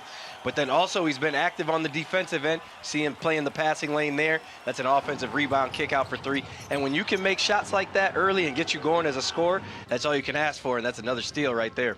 You know, you made a very good point, of course, and, you know, Jordan Johnson coming off the bench, X Factor, doing it on both ends of the floor. But isn't it remarkable that even though Quade Green has had a low-scoring first half, they're only down by 2 points? Yeah, it's a great sign if you're Caledonia. And also you have to give hats off to both Lucas Paliza, Michael Bothwell, Clifton Moore, the rest of the guys with Caledonia, Patrick Whelan, who are being aggressive, keeping them at bay. But also give credit to Quade Green. That shows another layer of his game. He knows he can score. He's averaging 32 points a game against these guys, and he's not forcing the issue. He's playing within the offense, letting the game come to him, which is a reason why they're still in it. Well, Clifton Moore Jr. along with Fraser Malcolm on the floor in a very poor post-entry pass. But credit Larry Austin Jr. making life difficult for the block nest monster. Yeah, and that's you talked about in the first half. Clifton Moore on the block, making a move. He had the mismatch with Larry Austin. However, in the post, a lot of those times when you have a pit bull like Larry Austin, he's lower than you. He has the leverage, so you want to catch it as close to the basket as possible. Ricky McGill went in for the penetration. Neither team able to get anything in the first two offenses. Same starting lineup, of course, for the Newcastle Eagles. Whitfield back in. Did hit that 1 3-pointer towards the end of the second quarter. Newcastle, JT, they would love to be going back to the tune with a 1-0 lead. Yeah, they would really be happy with that, especially going back to Virtus Arena with that lead. Put a lot of pressure on Caledonia and put their minds at ease. It's a good offense by the Gladiators. They made one extra pass. Now, is that going to be a kickball violation? I believe it will be, actually. So fresh 14 on the shot clock coming for Caledonia. The home fans coming in to the Play Sport Arena. There, of course, is the women's team. And, you know, what a good season they've had so far in the WBBL. Yeah, shout out to the women's side of the league in general. Obviously, our London Lions women's side getting the Euro Cup championship, but all these women put in such hard work on and off the court. 1 second left on the shot clock. Caledonia will get it inbound. Of course, nice. You have to remember, it was actually Caledonia last season getting that big win. The only defeat London Lions have had, I think, in the last 3-4 years in the WBBL. Yep. So shout out to them. That's really impressive by them. That's a great play. Oh, you can't let that happen. That is a dagger. Green. You know, what I like about that is he curls the screen. Goes up, curls, and it's just, I mean, where's the help side defense? That's a great out of bounds play by Gareth Murray, because you have to chase over the top on Patrick Whelan because he's a shooter. But yeah, again, you have to be there if you're Darius Defoe to absorb the cutting Patrick Whelan. Ricky McGill restoring the 2-point lead for the Eagles, getting the first 2 points of the second half. If you are the neutral fan, you would love to see this go right down to the wire. Two good teams. Caledonia catching better form towards the end of the season. An offensive foul is going to be called against the Gladiators. Got Patrick Whelan there trying to set the cross screen for Clifton Moore as Caledonia went into the locker room and came out clearly taking advice from you, trying to get the ball inside to Clifton Moore. Patrick Whelan apparently wasn't set there. You know, we talked about Quade Green having a slow start, but this man right here, Ricky McGill, he hasn't got going yet either. So he's 18 points a night. Quade Green is 23 points a night, so that's something for Newcastle that you need to see happen. Larry Austin Jr. doing a little bit of everything, getting back on that offensive glass again. Well, I'm going to ask the question, does Larry Austin Jr. get the rebound and the points, or does McGill get the assist? Depends who you ask. Well, 4-point lead back to the Eagles. Now we're at the 10 on the shot clock. Green penetrates, off balance, goes in, and that is a circus shot. Goes out of bounds. Now, they're trying to, now Sudo's trying to argue it didn't hit the rim, so it should be, let's see what the officials are going to decide. Question is, how much time was on the shot clock when the shot went off? Because Sudo was signaling for a 24-second violation, but they didn't reset the shot clock to 4, yeah. No, did they? Oh, no. We'll have to see the replay of exactly how much time. Let's have a look at the replay here. There's no Johnson. Yeah, I'm not sure. We didn't think a shot clock violation. It should be 4 on the clock if it's, yeah. Oh, they gave him 6. Give him 2 extra seconds. Time winding down. Polizza's got to go for a tough fadeaway. And that's just way off the mark. Caledonia struggling to form any identity in their offense. And that's what we talked about. Ricky McGill taking the challenge on guarding Lucas Polizza one-on-one, not letting him get in the paint. That's a tough step back over him.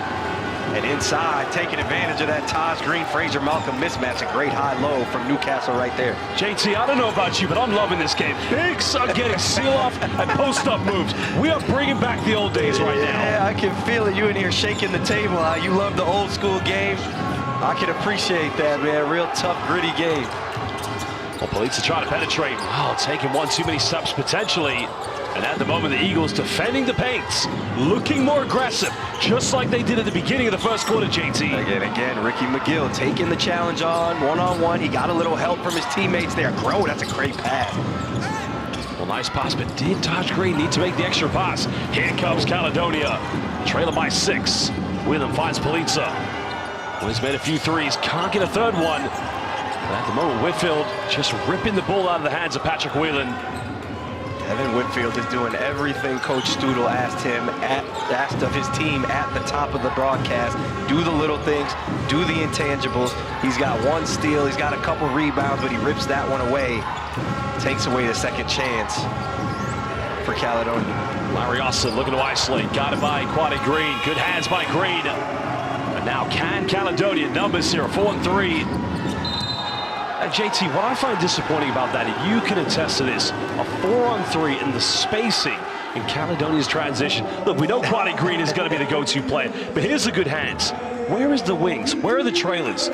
Well, it's right there. You got to get someone to the dunker. You have to sprint to corners. Again, we talked about last game, me and Tahir, when Quade Green pushes the ball, he does a great job of flattening the defense. However, to flatten the defense, guys have to fill lanes. You have to get to the corners. If you stay high, you take away the driving lanes. Quade Green did get fouled right there. I think Larry Austin or Ricky McGill, whoever it was, got away with a foul. But yeah, you're absolutely right. You have to give him lanes to penetrate because he can score and he's unselfish. He will find you. Caledonia has to do a better job there for Quade Green in transition. Well, another turnover from the Eagles.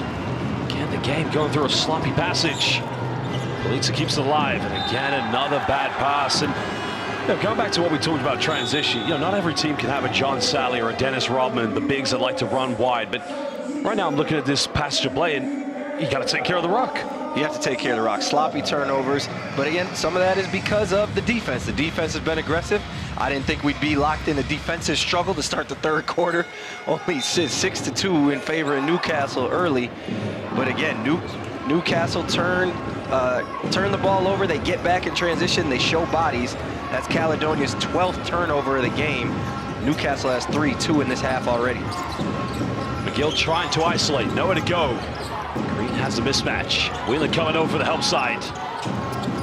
Goes in for a tough one. That is simply unstoppable by Taj Green. Taj Green, again, showing his versatility. We know he can step out 40% from 3, but gets the Fraser Malcolm mismatch. How Fraser Malcolm has done a great job in the later months of the season standing up against what have seemingly been mismatches.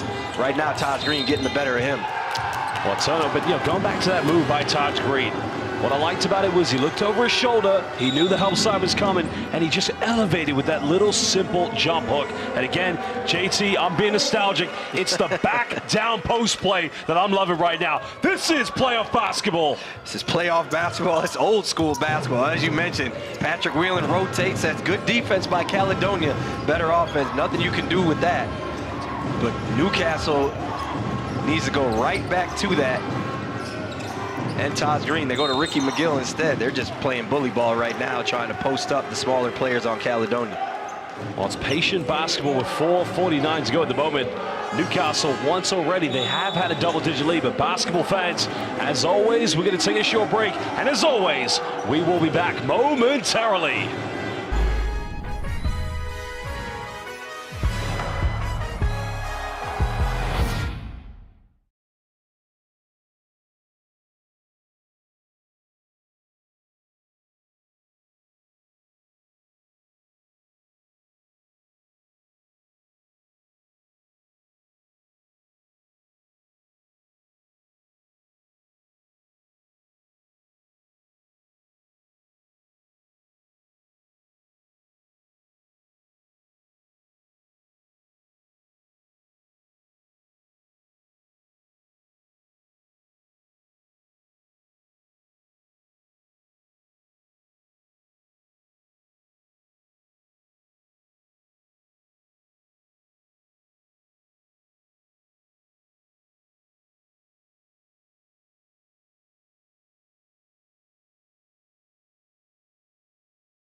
Welcome back, British Basketball League fans, all of our fans also watching live in the United States of America. Both coaches, Mark Studel and Gareth Murray, slightly concerned that his team have kind of dwindled here in the third quarter.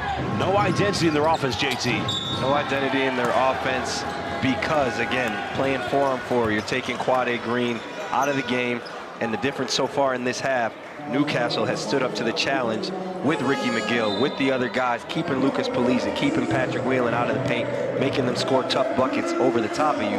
In the first half, they were getting to the free throw line, which kept them in the game. So great job by Newcastle to respond early in the second half. And you made a very good point before the timeout. Bully basketball. Taj Green getting a seal-off. I mean, you did allude to this in the first half. Getting the ball inside the key was going to exploit both teams' defenses. And both coaches, they talked about the transition defense before this game. Both of them said that. At the moment, Caledonia, for me, it's physicality, but it's also mental toughness battling here against this very determined and very hungry Newcastle Eagles team. 100%. One thing that Coach Studel has done, we're seeing the chess match right now, which we saw the last time these two teams played. Coach Studel, he's going to the same play. If something works, he's going back to it over and over and over and over again. Not a lot of science to it, but it is a chess match. In the first half, it was the Spanish action or the stack action. Now it's Taj Green inside, and he's just hammering that time and time again. Kyle Johnson coming off one screen, finding Prince Almost. Again, a very lax. I mean, Newcastle should have come up with an interception. That was just too. I mean, that was telegraphed. They knew that was coming. It was telegraphed, and it was a bad angle. Prince Anwas there has to realize the switch on the ball screen. He lifted high, almost above the 45-degree angle. In that situation, you have the switch.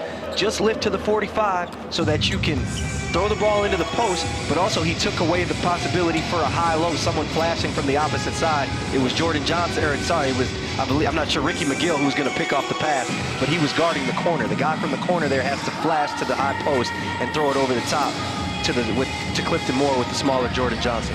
Baseline ball to the Gladiators. They currently trail by 10 points. Quad A Green still relatively quiet in this game, but that's all been down to the suffocated defense by the Newcastle Eagles, avoiding the 5-second violation. Finding Armless. Nice penetration, finds Clifton Moore. Doesn't get the and one, but again, good look inside the paint. That's what you have to do. Newcastle has switched to going into a switching defense, excuse me. The last time these two teams played, it was a lot of ice defense on Quad A Green. Now they've gone into switching. They're forcing you to either throw the ball into Clifton Moore or they're forcing someone else to attack and make a play. And that time, Princeton Anwas gets in the paint, draws the help defender, drops it off to Clifton Moore. Clifton Moore has to finish that and get 3 points out of that, but he gets to the free throw line, which is going to be key in this game. I'm going to give you one name right now, 2002, 2003. Whenever I'm watching Clifton Moore Jr., I'm just thinking at some point the beast is going to come out. We call him the Block Nest Monster, but I'm still thinking at some point the offensive game is just going to erupt. Stromile Swift. Stromile Swift, wow, okay, I like that. Stromile Swift's a good one. I like Stromile Swift, that player archetype. I like Tyrus Thomas is another guy who I would like to compare, just body type. But Stromile Swift, the dominance is coming. The dominance is coming. I definitely agree with you. A late-point ball game. Caledonia need to stop. They've only got one foul to give, but time's winding down for the Eagles. McGill pulls up from 10 feet again, dissecting the Gladiators defense to pieces. Ricky McGill got away with the travel there, but if you let him get away with the travel, he'll hurt you if he doesn't travel there. Gets away with one, knocks it down, and he's finding his rhythm a little bit here in this second half. Waffle on the backcourt, trying to find a gap. Good defense. Gets rejected. Oh, Devin Whitfield said, not in your house. Devin Whitfield inserted into the starting lineup for Jordan Johnson. Paying dividends. That is a my goodness. Ooh. JT, are you kidding me? Ooh, Taj Green climbing the ladder. But I'm a point guard. I want to talk about the pass. Behind the back, spin into the left-hand hook pass. That's a high-level pass from Jordan Johnson. And Taj Green finish it off on the other end. Well, Taj Green just made a statement play, of course. Prince almost getting the big field goal. He's going back door. He's got one thing on his mind. Throw it up. I'm feeling the bunnies right now. 10-point ball game. Chief inside the key, pick and pop. Again, going back to 12-point ball game. Very fluid basketball coming at the moment from the Eagles. It's surgical right now. They're pushing all the right buttons. Caledonia's showing it's a short roll. If it's short roll or a quick pass in the dunk or the short jumper from Darius Defoe, they're getting stopped. Devin Whitfield right there, energizing. And here, that is crazy. Behind, over the head, left-hand hook pass. Taj Green making his bid again to be in the dunk contest next year. But again, that pass cannot go underappreciated. That is an unbelievable pass from Jordan Johnson. I'll tell you what, he took a body with him on that one. Took no prisoners, showed no mercy to the help side defense of the Caledonia Gladiators. As Bothwell draws the foul, he'll be going to the free throw line. Newcastle, again, I'll say it one more time, JT, they are just a little bit more hungry than the Gladiators. Yeah, the sense of urgency. We keep talking about it, but, you know, it's cliche, but it's true. They're just playing defensively. 49 points for Caledonia, and we're almost at the end of the third quarter. Caledonia is averaging 87 points on the season, 92 points a game with Quade Green in the lineup. He's 1 for 6, 2 points, and they are stifling this Gladiators team.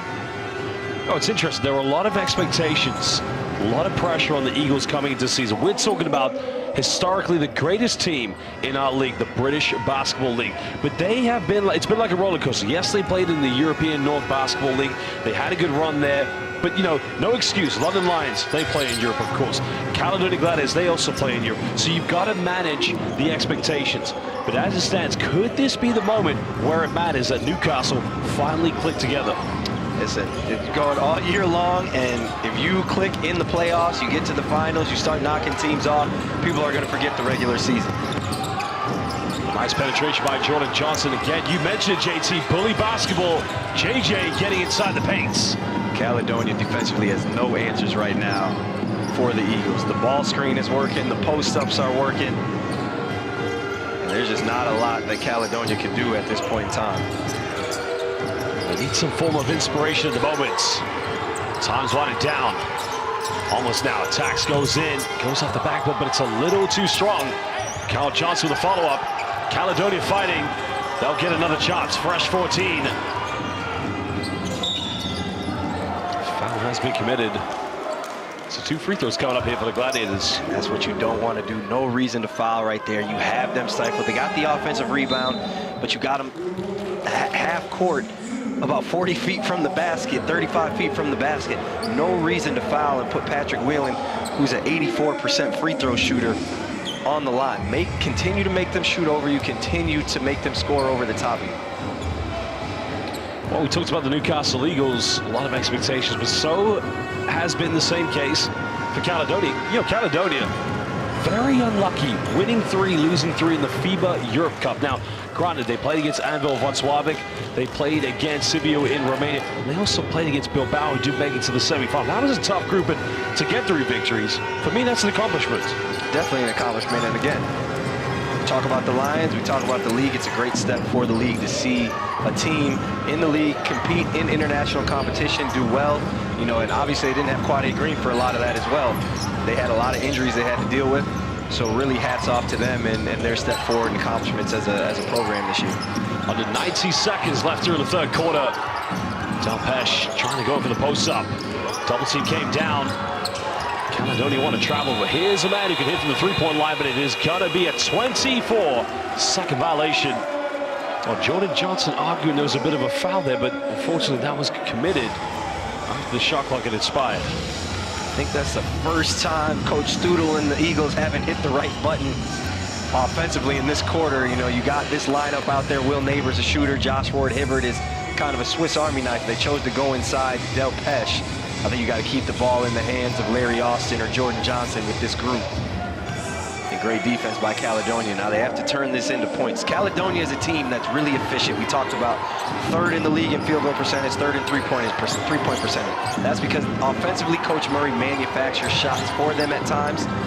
Right now, you just got to go hoop. The offense is out the window. They're switching everything. They're taking away the action. Somebody got to make a play one-on-one and get this offense going. Well, Johnson goes in, smothered on defense.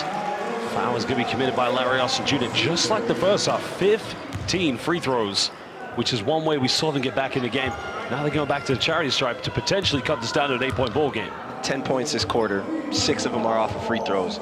Again, Larry Austin, great job of defending. You're in front of him. Kyle Johnson, you're forcing him into the rim. Kyle Johnson shoots 42% from the three-point line and 35% from the two-point, or inside the arc, excuse me. Make him make that shot. Don't foul him. You send him to the line where he's only a 68% free throw shooter, but again, a much easier shot. He doesn't like shooting twos. He's a veteran player like myself. We like those easy spot-up threes, man, so no need to bail him out. Well, both free throws made. 4-0 run currently from the charity stripe here for the Caledonia Gladiators. Only missed one free throw tonight at JT. If they had to win this game tonight, it's the old saying. You look back and you think, we won this game because we went to the charity stripe and we made it count. Absolutely, and again, if you're Caledonia, keep doing that. Just stay the course. You still have the best scorer on the floor who hasn't got going yet.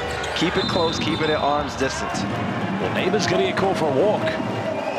Didn't quite see the pivot foot, so I'll let you break that one down, JT. Yeah, I didn't see the pivot foot, but you know, the ref had a much better angle, as you see right here. Looks like he hopped right away. Yeah, look, that was a good call there. But again, Newcastle, not really sure why. You're going to Will Neighbor in the post. He's missed a lot of time with injury. He's a really capable scorer, really good shooter, but he's missed a lot of time, only 3 points a game.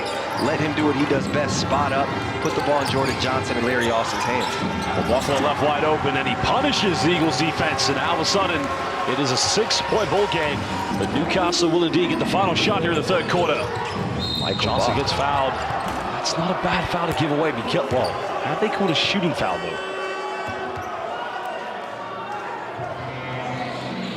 Well, JT, I mean, you do see players try to go for this, but if we slow this one down, the replay, the question I'm going to have is, was he in the process of shooting when the foul was made? Yeah, they called it. Yeah. 3 points, yeah. Wow. Wow. Let's have a look at the replay momentarily. Was he in the process? No. No. JT, I'm going to call that one before you have. He wasn't even in the process of shooting it. Yeah. Yeah, that's a tough call for Caledonia. For me, I don't like fouling in those situations when guys have full steam ahead, because Jordan Johnson, I'm not going to say he's out of control, but he does kind of have you backpedaling. There's no reason, as I guess as the great poet, philosopher Rasheed Wallace says, ball don't lie. But it's just tough. It's a tough situation. I think you're better off staying in front of him, making him shoot a shot over you rather than trying to take the foul there. But the disappointing thing about it is we see this at all levels of basketball. Whether you're watching the Basketball Champions League, the EuroLeague, the British Basketball League, you see Nikola Jokic try this all the time in the NBA, and the likelihood of them getting the shot off in time is so poor because the player's rushing into it because they know the foul's coming. Yeah. It's uncommon. The only time I've ever seen it clear cut is when Jokic did it at the Eurobasket and got an and one from the halfway line. Yeah. And that's, again, a smart play by Jordan Johnson. You know, Oscar Baldwin probably just following what Coach Murray told him to do, in a tough call for the Gladiators there, especially in a game like this when it's low scoring. Well, Whelan going all the way, wraps around again. Are you kidding me? B.E.A. Beautiful play by Patrick Whelan. Well, that is the end of the third quarter, where indeed Caledonia showing a bit of fight. But we're going to take a little break, and we'll be back for the final 10 momentarily.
Oh, JT, I got to ask you a question. Is that George Gervin in a Spurs, Bulls, or a Baxi Manresa jersey at the age of 30? Either way, that is a finger roll. That is a tough move. We've been talking about it the entire broadcast, the development of Patrick Whelan playing with the ball in his hands.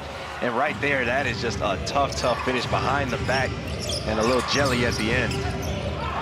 Larry Austin maybe getting away with an elbow to the face. Prince almost took the contact at the top, but I think he may have just had a few polite words for him as well. Larry Austin is a dog. You talk about that, that is a tough move. Little Timmy Hardaway cross, giving up probably about 5 inches to Princeton Alwas. He just goes right into his chin, finishes through contact, and Patrick Whelan will go back to the line as he's turning up his aggressiveness now. I like that comparison. I like that. The killer crossover. That's a classic right there. Check it. Tween cross. That's Golden State Warriors, Tim Hardaway. That's Timmy. Yeah, that's TMC. You are run TMC. You already know, but he had it in Miami as well. Of course, the Chicago Bull fans will politely remind the Miami Heat fans about those 96-97 playoff series. But going back to the British Basketball League playoffs at the moment, well, they've started the fourth quarter here with the first bucket. Caledonia, composure right now, but we saw the better response from at the end of third quarter. Maybe it's a bit of both here at the moment. Yeah, Caledonia and Patrick Whelan have really they've been taking these punches, but they're hanging around. You look up, you're going to be down 6. They've been down double digits now twice. At home, haven't played your best game. Again, Quade Green only 2 points. You have to believe that he's going to come through here in this fourth quarter. So if Caledonia, no need to panic, stay the course. Newcastle's going to play this switching defense. You have to continue to win one-on-one matchups. Well, those free throws cut it down to a 6-point ball game. McGill curling the backcourt, going ball screen here with Delpesh. Johnson penetrates, good help side. Delpesh fumbles it. Larry Austin comes up with it. Final seconds in. Johnson now had his face, but again, this guy simply delivering big-time three-pointer. Jordan Johnson, modern-day true point guard, like we said. He's going to hit big shots when you need him. Larry Austin always finds himself around the ball. Heady play to find the ultra scorer in Jordan Johnson. Final seconds of the Caledonia. Buffalo trying to respond, a bit of contact, but no foul calls. And Newcastle asserting themselves dominantly here in the fourth quarter. McGill catches a tough one. Ward Hibbert doesn't take a lot of threes. Love the unselfishness. Ricky McGill, he's struggled a little bit, started to find his rhythm, but makes the unselfish extra pass to Josh Ward Hibbert. And Larry Austin, again, this defensive intensity from Newcastle has been outstanding throughout the course of this game, something we have not seen consistently from them all year. Again, Larry Austin Jr. contesting the pass. You can see, as you mentioned, how fired up he is, but Quade Green coming back into the game. Larry Austin did go down with a cut earlier in the game, and his energy, what he's bringing to the game. Well, again, a silly foul to be picked up by Ricky McGill. One thing if you're Newcastle, you don't want to put Caledonia to the penalty too early. Don't want to put him to the penalty too early. You don't want to put this man on the free throw line. He's got 2 points. We've said it over and over again. But how you find your rhythm and get going is at the free throw line and easy baskets. And he can turn 2 into 20 quick, fast, and in a hurry. One thing we haven't seen yet so far, Coach Studo finally going with that 3-guard lineup. Jordan Johnson, Larry Austin, and Ricky McGill.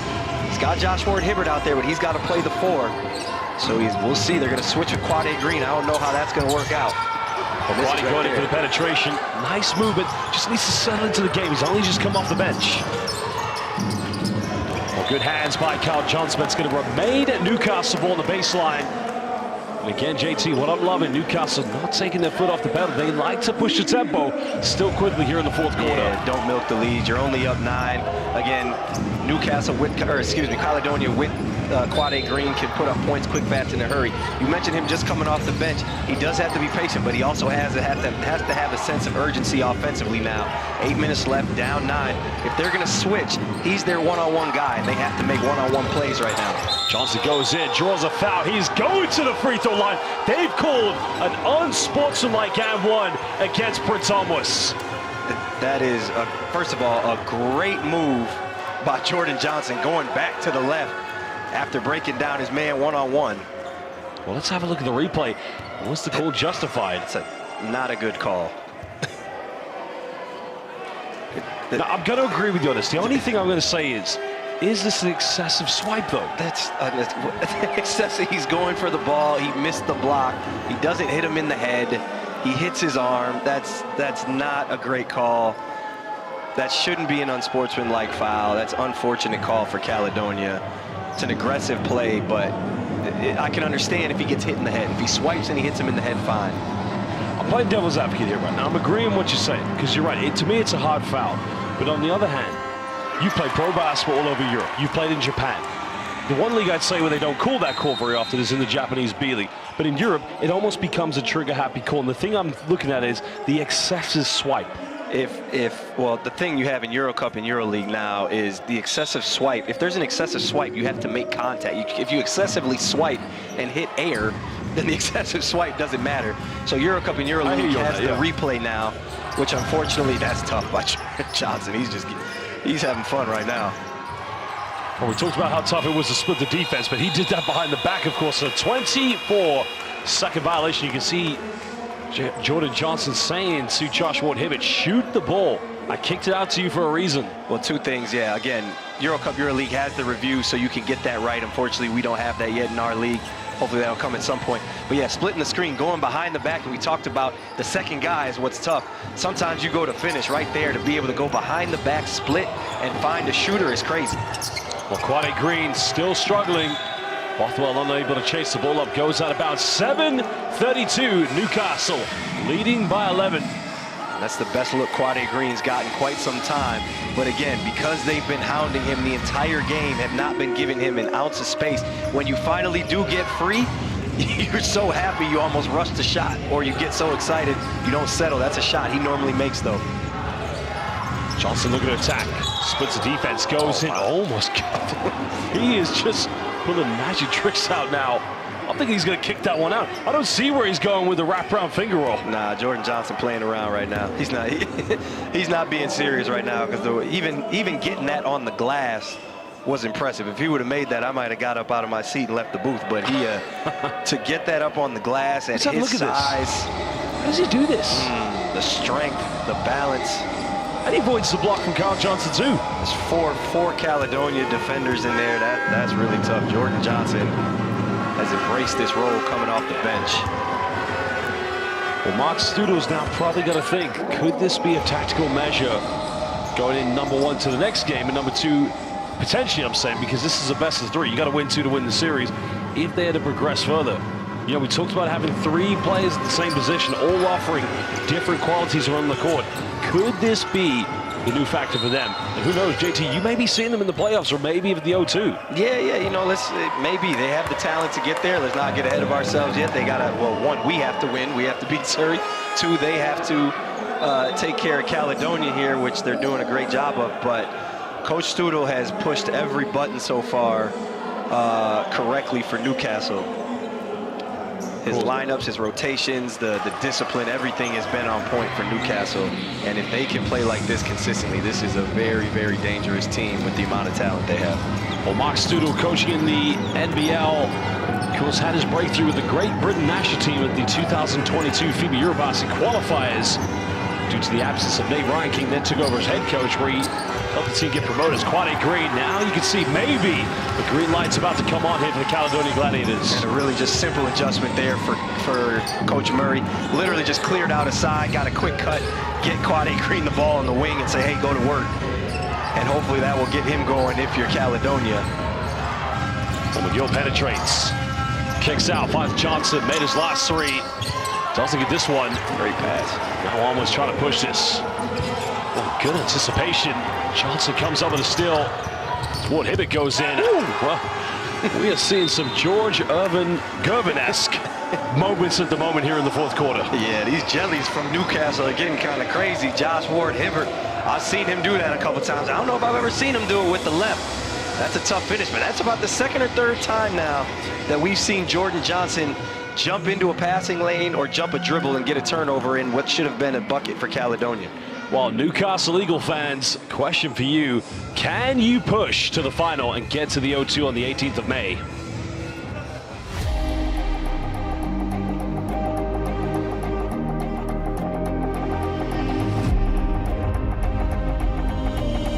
playoffs is one of the most funnest times of the season. Last year I went home first round, so this year I'm not going home first round.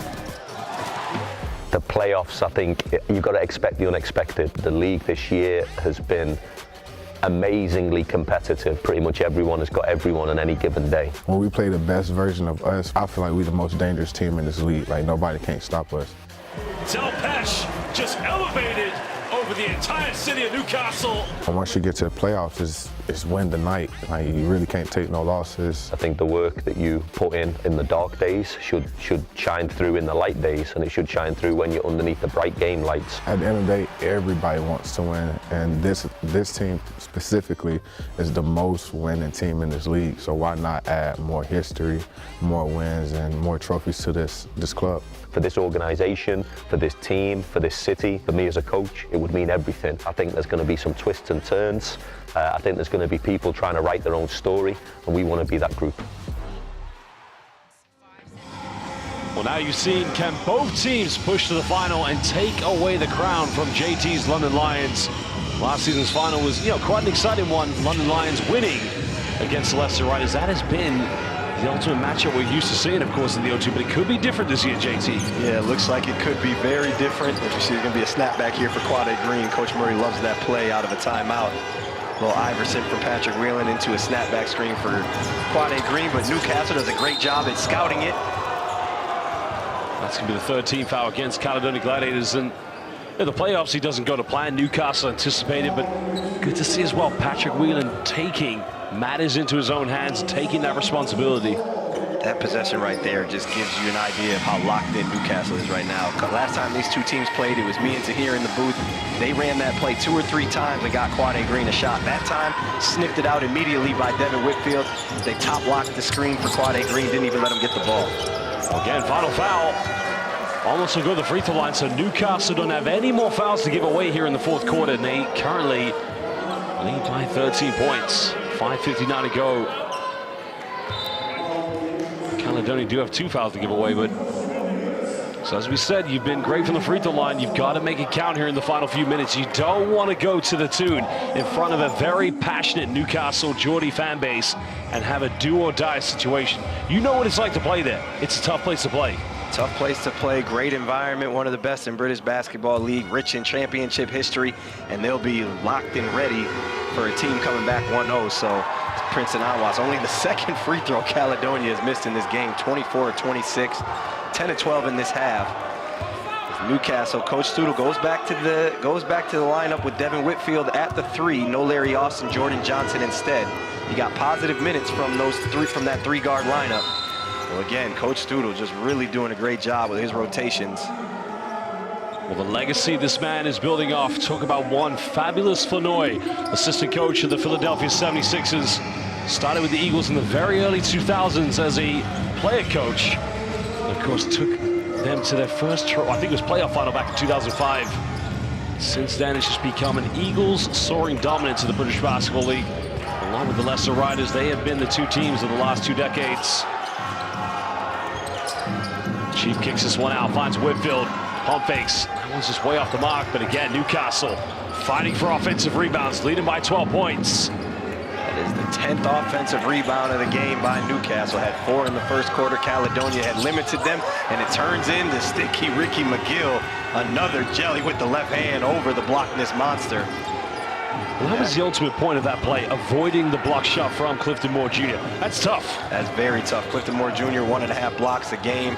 Very long, and another turnover from Caledonia turns into 2 Newcastle points. And now, if you're Caledonia, you're really searching for answers. Now you're just playing for some momentum going into game 2, it looks like. Well, it's very reminiscent of the first quarter. Newcastle forcing Caledonia into tough possessions, but converting all the turnovers into points. Quade Green, the moment, no identity here for Caledonia. Now, JT, how is that any different from the previous one they called and sent him to the free throw line? To me, that looks a bit closer. It is not, my friend. Well, basketball fans, we're going to take a short break, and we will be back momentarily.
Well, Gareth Murray, he's got to be thinking it's now or never. Remember, yeah, if they lose tonight, it's not the end of the world, but it almost makes it a Mount Everest to come back from, because you're going on the road in front of a very passionate crowd with a do-or-die situation. Is a comeback possible? Maybe, likely, who knows? Yeah, this is where strategy and the chess match comes into play. If you're Gareth Murray, I think you have two decisions. You try and stay the course and try and find some rhythm for everybody, some confidence for your guys going into game 2, or you kind of go for the comeback. And I think if you go for the comeback, you kind of throw out the offense and you get the ball to Quad A Green, you start hunting the weakest defender on Newcastle.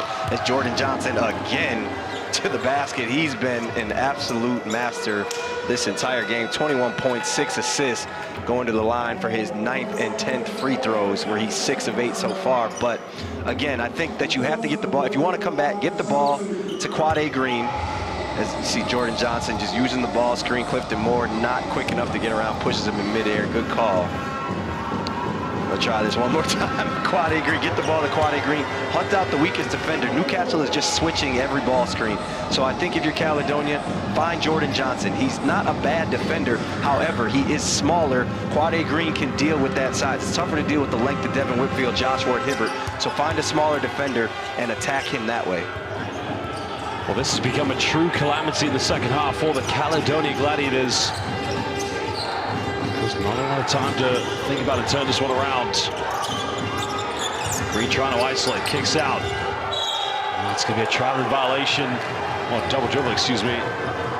Why? That's not a double dribble. You let go of the ball. I thought that was a traveling violation. Now, it's Quad A Green arguing that you've made the wrong call or you've made the wrong call at the end of the day. But that's for me, because I was almost said traveling. I'm looking, oh, double dribble. A really heads-up play by Fraser Malcolm there. It's unfortunate he got called for the violation. He just kind of dropped the ball. But you see the defense. They're showing on the screen now. They went back. Darius Defoe's in the game, so they went away from the switch. That time they went to a show and loaded up on the backside, and Ricky McGill attacking Clifton Moore. And right now, Newcastle's just taking the soul out of Caledonia. You'll have noticed as well, Newcastle's done a very good methodical job of, whenever they go to these ball screens, bringing Clifton Moore away from the basket. Because as you mentioned, you alluded to this on the previous play, he does struggle to react to the back quick three that they have. Ricky McGill, Jordan Johnson, Larry Alcijuda, although he's not on the floor. This is something that they're going to have to try and adapt to in game 2. Yeah, it's an adjustment. And maybe you go into a drop, you let Clifton Moore play closer to the basket, and you force Newcastle to make shots in that mid-range as opposed to getting to the rim and getting fouled or spraying out for threes. Force them to make long contested twos and the guard contest from behind. But again, Coach Studel, as McGill misses the second one, Coach Studel with another adjustment. It's clear what they're doing. When Darius Defoe's in the game, they're in a show, and they're really loading up the backside, forcing Green to get his hand, or now that time in a drop. Just like that, forcing him to shoot a pull-up, and he knocks it down there. And you live with that, though. That's a contested 2. But Coach Studel doing a great job at mixing up defenses. I mean, look how quick this backcourt is. I mean, look, we've seen this time to time this season. The issue for Newcastle has been the consistency. There's many factors there. As we said, it always is tough when you go into your first season in Europe. The travel is very tough, especially when you're up in Newcastle. There's not always direct flights when you want to go to Lithuania or these places. But as we mentioned, consistency, but now could be the time for them to click into place. It's a massive legacy, as I mentioned, for Coach Studel coming into his team. He's earned the right to get here. He did a phenomenal job with the Great Britain national team, getting them qualified to the 2022 Eurobasket. But Newcastle, if I'm looking at how this game is going, I said to you before the game, I think Caledonia will win this game. But now Newcastle proved me wrong. I guarantee when we go into game 2, it's going to have to be an absolute war for Caledonia to take this to a game 3. I was right with you. I was almost 100% confident after seeing the last 2 games and the way Quad A Green sliced up Newcastle's defense that they were going to win as well. Now you see Pharaoh Alihodzic, who hasn't seen a lot of minutes, has had injury. So maybe that's part of the solution. But you see them, they're just struggling to find good shots. Well, Green for the mid-range, unable to connect. Currently a 19-point lead to Newcastle. McGill fakes the pass, goes in, and another foul. So 2 more free throws coming up for the Eagles. And you see again, you let Quad A Green get into the mid-range, and that's a pull-up 2. That's a shot. That's a high percentage shot for him since he's gotten into this league. I don't know the exact numbers, but he's probably making it around a 50-60% clip. But if you make 1 and you miss 2, you're at 1 point per possession. The defense wins there, so you got to make a lot of those to beat us. Great job by Coach Studel of mixing up the defenses, showing Quad A Green and the Gladiators different looks. Yeah, a lot of people were asking questions about Ricky McGill when he came back because, you know, you weren't with us in 2020-21. I think you may have been playing in Alpha Tokyo at the time. Yep. But he was playing for the former Plymouth Raiders, and he was by far a top 5 player in the league. And a lot of people ask, well, why isn't it clicking from here at the Eagles? And Drew Lasker made a very good point when I spoke to him about this, is that, listen, he was on a team then where everything ran through him. Now he's on a team where there are players at his position, and he's got to learn how to facilitate. He's got to learn how to do a lot of things, but implement his game in a more collective system. 100%. Drew hit it right on the head. As you see, there you go. That's something that might get Patrick Whelan going a little action, but even then, that's a tough shot. A shot fake, 1 dribble 3. So Newcastle still making it tough. But yeah, Ricky McGill, that's part of growing up in general. All of us have been the man somewhere at this level. And once you get to higher levels, that's part of it is not talent, but just learning how to fit in with other talent. Of course, Ricky McGill, you can see here the players of this team, surely today at least, as we've seen a few times this season, understanding how to work together. And of course, it's very tough to come on the road, especially at the Play Sport Arena. Not only win, but you don't have a margin like this of 2:49 to go. I mean, that says something. This is a dominant performance by Newcastle. They've essentially led wire to wire. They've been up double digits 3 times. Caledonia fought back. Newcastle up 18 now. 26 second half points for Caledonia, who's been averaging 92 a game with Quad A Green in the lineup. But another thing, shout out Ricky McGill for accepting the challenge, being unselfish enough. Same thing goes to Quad A Green. These guys, you can see that all these guys are competing. They're doing whatever it takes to win. They don't need to score. They're doing all the little things. Well, Farrelly Hodzic just a little bit delayed there, trying to give the kick out pass to Lukasz Polica. You know one thing, going into game 3, it's a do or die game for Caledonian. You know, look at these two teams. One is trying to maintain history. One is trying to chase history. Both of them have played in Europe, and respectfully, I mean this respectfully, Caledonia has played in a higher level of continental European basketball. It says nothing about the Newcastle Eagles. I'm saying they're going to get to that level one day, but they won't want to go out the season knowing that the team they're trying to chase, who played at a slightly less level of European basketball, knocked them out of the playoffs. Again, total respect for how Newcastle did in Europe. They are going to progress even further, but this is a great rivalry for the British Basketball League. Yeah, it definitely is. Two teams, as you mentioned, with not just great history, but a lot of talent. Well, great history and chasing history, but a lot of talent on both sides of the ball.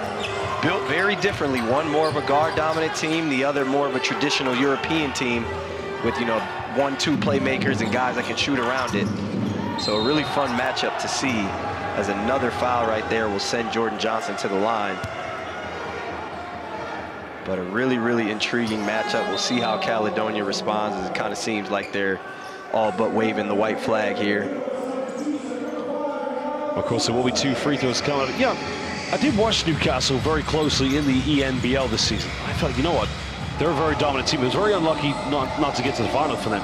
But I also wondered, how might they have played had they gone into the FIBA Europe Cup? Because I'm looking at this team and thinking, you know, they could have competed very well, especially in some of those other groups. And yeah, I remember speaking to Grant Young. He's a big-time fan of the Caledonia Gladiators. He looked at the matchups that, of course, Caledonia had before they got into the FIBA Europe Cup and thought, we're not going to, you know, we don't stand a chance. And they won 3 games. And that's what I'm saying. The rise of British basketball is, you know, it's exponential at the moment. And again, won 3 games without Quad A Green in the lineup. Yeah. So that's, and I know they had Ian DeBose, who is very, very good as well. But it's definitely something to build on for next year in their European competition. A nice little post back down play between Farrelly Hodzic, the former London Lion player, and Darius Defoe. Farrelly Hodzic, of course, made his debut with the England under-18s back in I believe it was the summer of 2007. So played NCAA basketball in the USA. He's played professionally in Greece, Kosovo, quite a few places. Very well-experienced player. Started a lot of games for them this year. I wouldn't be surprised to see Coach Murray go to him a little bit more in game 2 with their backs against the wall. You want to go with experience. You want to go with guys that are battle-tested, and Farrelly Hodzic brings a level of physicality and just experience that can't be really duplicated. I know Clifton Morris had a great season, but you might need that little change of pace that they had for most of the year. There's was a couple possessions there, too, where it looked like they had something. They went to a horns action, and instead of putting Jordan Johnson up there in the horns to get the switch, they put Josh Ward-Hibbert there instead. So Devin Whitfield was able to stay with Quade Green. But those are the little things you have to do. You have to try and find favorable matchups for your scorers. So I would expect Coach Murray to do that next game. Travel, it looked like. Well, Chief Pump Fakes goes through. Let me tell you something right now. I've said this many times before. 20, 30, 40 seasons from now here in the British Basketball League, Newcastle Eagles are going to have to recruit a whole new team to support and play around Darius Defoe. This guy's never retiring, JT, I'm telling you. Never retiring, aging like fine wine, and when you turn 39, 40, apparently you get an extra step. Well, he's become the People's Geordies champ over the years. I mean, he's phenomenal.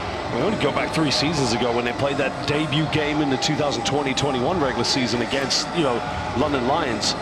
One thing that impressed me was, how quickly he runs the floor.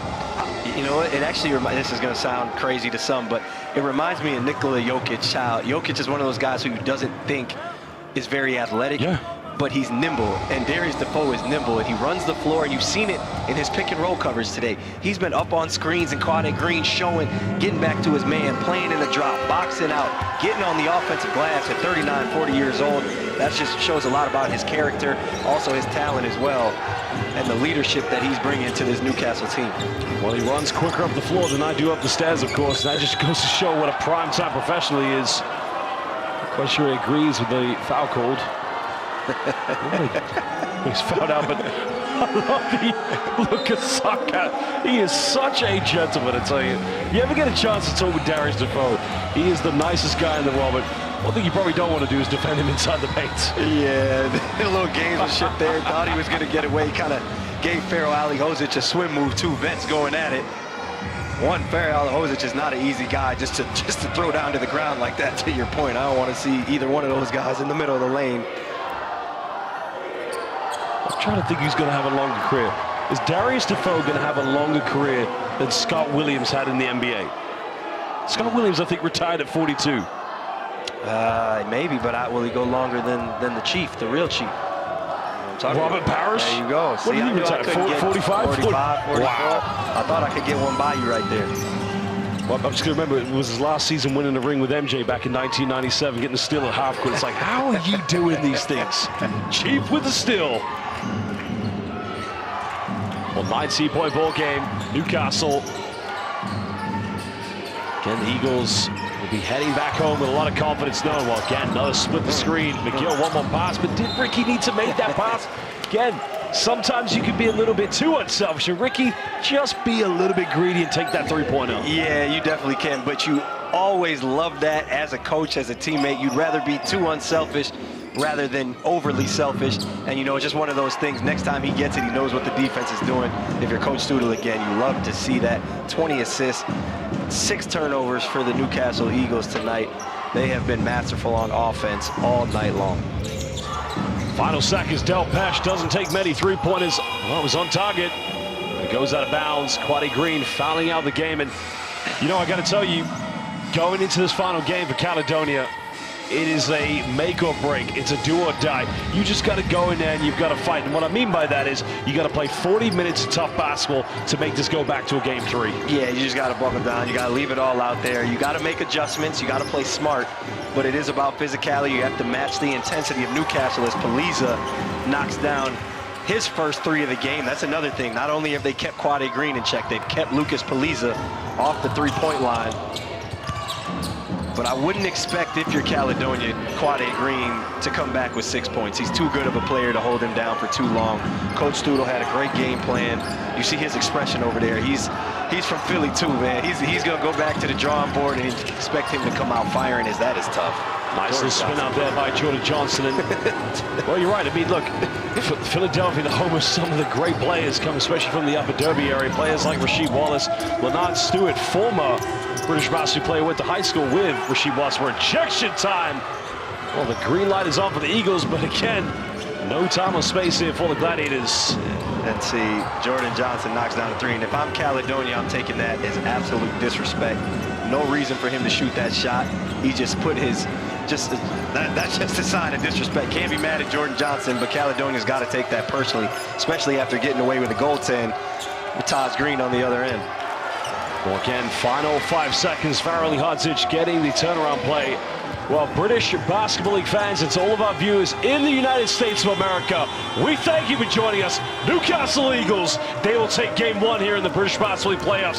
What a victory for Mark Studel's players. JT, we didn't see it going this way at halftime. It was a 2-point ball game, but the Eagles are soaring. Again, trying to bring back the historic legacy made by Fab Flanoy. Only 2 years ago, they did win the playoff final. Could we see a return of the Eagles? Definitely could see a return of the Eagles. If they bring that defensive intensity every night for the next 5 games, potentially, however many amount of games that you would have, I guess max 7, then Newcastle is just as good as any team offensively, and they're going to be a handful to knock out. As you see, Kyle Johnson, if I had to guess, they're taking exception to that last 3 from Jordan Johnson.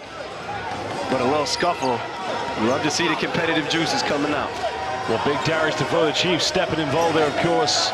Big smile on his face, and that's just a very polite reminder. Hey, we have another game to play against you.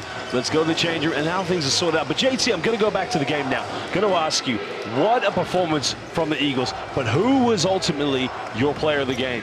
Well, player of the game is pretty easy. Jordan Johnson, man, coming off the bench, embracing that role. Shout out to Devin Whitfield, Larry Austin, Darius DeVoe, Taj Green, Ricky McGill. All those guys were fabulous, fantastic. But Jordan Johnson, 31 points, 8 for 11, 6 from 3, 11 to 14 from the line, 7 assists, 3 steals. He was acting up all game. Some crazy passes, some crazy shots, and a crazy performance from him. Well, again, he came off the bench, and the only time I can ever think of the greatest player on any team in world basketball coming off the bench was Greece's Theo Papaloukas, Eurobasket champion in 2005, and defeated LeBron James, Carmelo Anthony at the 2006 FIBA Basketball World Cup. But again, like he did with CSKA Moscow, like he did with Greece, came off the bench, and now we're seeing the same thing here with Jordan Johnson. Could that be a tactic that they go to in game 2? Yeah, well, first of all, KYP, Josh. KYP, know your personnel. We got a U.S. audience. We don't talk about Greece beating U.S. in 2005. My apologies, you know what I'm saying? You got to know what you're doing here, man. But no, yeah, absolutely. We talked about it pregame. Coach Studel with an absolute haymaker of an adjustment. Normally a series kind of starts off and you feel each other out, and you make adjustments throughout the game, and then you make adjustments game to game. He said, no, it's a 3-game series. Right away, I'm starting Devin Whitfield. He's going to hound Quade Green. He's going to pick him up. He's not going to touch the ball. Jordan Johnson, you're our guy, but you got to come off the bench and be efficient. Every button that Newcastle pushed got pushed the right way. Shout out to Coach Studel. Shout out to the Eagles in a stellar performance. You know, you mentioned many players stepping up on the big occasion. That is what playoff basketball is all about. You know, you guys last year, you met the Eagles, I think it was in the first round. Then you had to take on the Cheshire Phoenix. And, you know, it was quite a breeze for you until you got into the finals. But I think momentarily we are going to hear from head coach Mark Studel of the Newcastle Eagles as his team pick up a phenomenal victory. Well, Coach, first of all, congratulations. Now, you talked about in the pregame, transition defense was going to be the key. But what I saw from your team was a hunger, a desire, and a determination to go after so many offensive rebounds. And as JT said, it was like bully basketball at some points. I mean, I'm proud of, I guess, the physicality. I thought we did an outstanding job of setting the tone and then maintaining the tone. Outstanding. I think before I say anything, before it slips my mind, I can't hear myself in here because we're 3 hours up the road from Newcastle and we've brought the best fans in the country here filling this gym out. So massive shout out to our fans who've stayed with us no matter what. But overall, pleasing game. We've got to reset now and make sure we go get one next Friday. Coach Jordan Taylor here, congrats on the win. Amazing adjustments. I was Devin Whitfield in the starting lineup, I thought was brilliant. What were some of the things you talked about in terms of changing defenses and making life hard for Quade Green? Yeah, I mean, you know yourself, he's a skilled scorer, and a lot of the times it's about the difficulty of the contest with him, right? Sometimes when he gets into that group, but Devin's proved all year his on-ball defense is outstanding, and he does a good job of contesting. So I thought Josh Ward-Hibbett, as you know very well, also did that throughout the game. So yeah, I mean, look, they're a difficult offensive team to scheme for. I thought we did a good job today. We literally on the board in there, so we wanted to hold them to 78 and less than 5 3-pointers, and they're the 2 most pleasing metrics for me after the game. Coach Mark, one last question. It's a great victory for you guys to come on the road.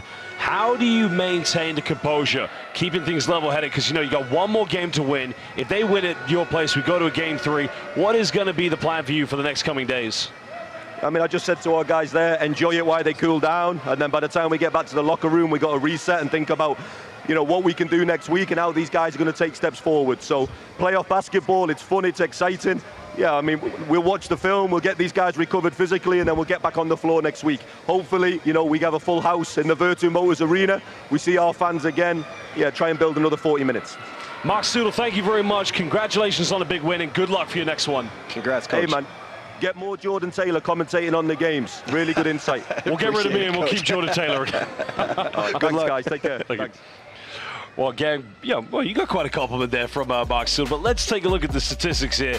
The free throw shooting, there was one thing I was going to call, didn't quite go in favor, even though how great the Caledonia Gladiators were.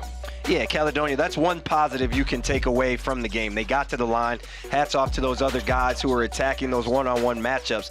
However, 17 turnovers to 6, allowing 10 steals and plenty of points off of fast breaks for Newcastle. That's what ultimately got Caledonia did in.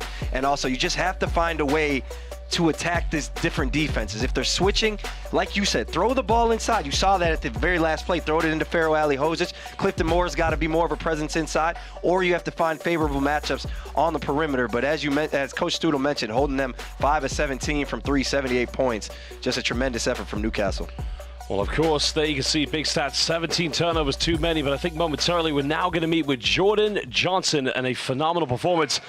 Well, JJ, first of all, unbelievable job coming off the bench. What's it like when you play a playoff game like this and it's against your former team? Wait, say it again. I hear you. They talking too much. So, first of all, great performance. You're coming off the bench. That's the first thing. It's only the second time, apparently, we were told by Dan Rowledge in your time here in the British Basketball League. But what's it like in a big playoff game, but against your former team? Oh, it's just a basketball game, man. That's all it really is. Jordan Taylor here, man. Congrats on the win. What's up? Appreciate it. Yeah, man, you was acting up all game. I'm not going to lie. 31 on 11 shots is crazy. Talk about what you were seeing in the pick and roll, the spin, left-hand hook pass. I was in the booth going crazy. But talk about what you were seeing in the pick and roll, but then also just talk about, the pressures of coming off the bench and having to change up your role. I believe you only had to do that twice in your career, they said. Just talk about your mindset in that. I came off the bench in Germany before, so it's normal. I felt regular coming off the bench, but the guys just gave me confidence to keep playing my game no matter what. But coming off the pick and roll, I was just seeing an open court. Really, I didn't see nobody else behind the big man, so either I split it or make a good pass. How much pressure do y'all feel to close the series out at home? None, no pressure. It's just a game. Beautiful, man, beautiful. Well, Jordan Johnson, thank you so much. Congratulations and all the best to you on your next game. And who knows, maybe you guys will be on to the next round. Congrats, man. Appreciate it. Thank you. Well, JT, there was Jordan Johnson. What a phenomenal job he did coming off the bench. And as he's, for him, it seemed like a regular game for him, as he mentioned. But we have seen this from time to time again. As we reflect on how he played in this game. What made it so dominant for him? How did Caledonia make it such an easy game for him? Well, it got started when he came off the bench. He pushed the ball. He got in the paint. He kicked it out and found himself wide open in the corner for that open 3. That was his first 3. His second 3 was the last one you saw, where it was an offensive rebound, kick out. Those are 2 wide open 3s for a really good score. So he got his rhythm early. Then you saw the tough finish in the paint. And now he's feeling good scoring the ball. Now he's getting in the paint, he's spinning off, he's throwing no-look pass, left-handed hook passes, side step 3, because you get shots. He's 8 of 11 for 31 points. If you can look up and have 10 points as a scorer on 2 shots, you're almost playing with house money. Because it's like you can be efficient, the efficiency is there. Now it's like, oh, I'm throwing the ball, I'm throwing a rock in the ocean. And that was on Caledonia to let him get going like that, but also a great job by him at just really being a maestro and orchestrating that game and controlling in every facet. Now remember, basketball is a team game. We talked a lot about Quade Green coming into this game, but there was another Green that we have to talk about, but he was playing for the Newcastle Eagles. Taj Green tonight was dominant in so many different ways for the Eagles. Taj Green was amazing. Defensively, got away with a little bit of a goaltend there, not from that angle, but they'll give it to him. He had 1 block. But what it was in that second quarter, Second quarter, he really got going. He's running the floor here, getting layups, but they started throwing him the ball in the post. He had Fraser Malcolm, who Coach Murray trusts to guard those mismatches in the post. There you see it right there, the turnaround jump hook. They went to that over and over. Excuse me, that was the third quarter, over and over and over again. And he got going, and that's when the game was close. That really jump-started the Eagles when nobody could really score, and now the Eagles got a lead. Now they started having fun, acting up, and Taj Green, again, just a really, really big X factor. We thought it was going to be Ricky McGill, but everybody on the Eagles stepped up. Well, again, playoff round one, the first weekend of the playoffs, and here are all the games this weekend. We've had the opener here tonight on Friday. Triple header of excitement on Sunday. Your London Lions, defending champions of the playoffs, will be hosting 8th-seeded Surrey Scorchers, Sheffield Sharks. That is a big rivalry there against the Leicester Riders. Those two teams did meet in the final back in 2016 at the O2 Arena, in which Sheffield did take the victory. And of course, Cheshire Phoenix will be hosting the Bristol Flyers. All the games you can see right there for this coming weekend, as now we're heading into the playoffs. JT, playoff basketball started. The mood is already get going, and Newcastle Eagles making a statement here in Game 1. Yeah, we keep harping on it, but you can't say enough about Coach Stoodle and the Eagles. And you said it off jump, first quarter. You said the intensity, the sense of urgency, it seemed like they wanted it more. And that was never more apparent than in the fourth quarter, but throughout the entirety of the game. I mean, it was defense, it was rebounding, it was a hunger, determined nature. But they still got one more game to go in Caledonia. They're going to have to fight for their lives in Game 2. Yeah, closeout games are always hard because, as you mentioned, nobody wants to go home. They're going to be scratching, clawing. Expect Quade Green to come back with, his regular form, not his best night. But as talented as he is, again, you cannot hold him down for long. So expect Caledonia to respond. Well, as the great Kenny Smith would say, Kenny the Jet gone fishing, of course, if they do lose. But JT, first of all, thank you for joining us. Good luck on Sunday. Remember, 3 big games this weekend on Sunday coming up here in the British Basketball League playoffs. I'm Josh Bed. He, of course, is Jordan Taylor. We thank you for joining us, but now it's goodbye and good night.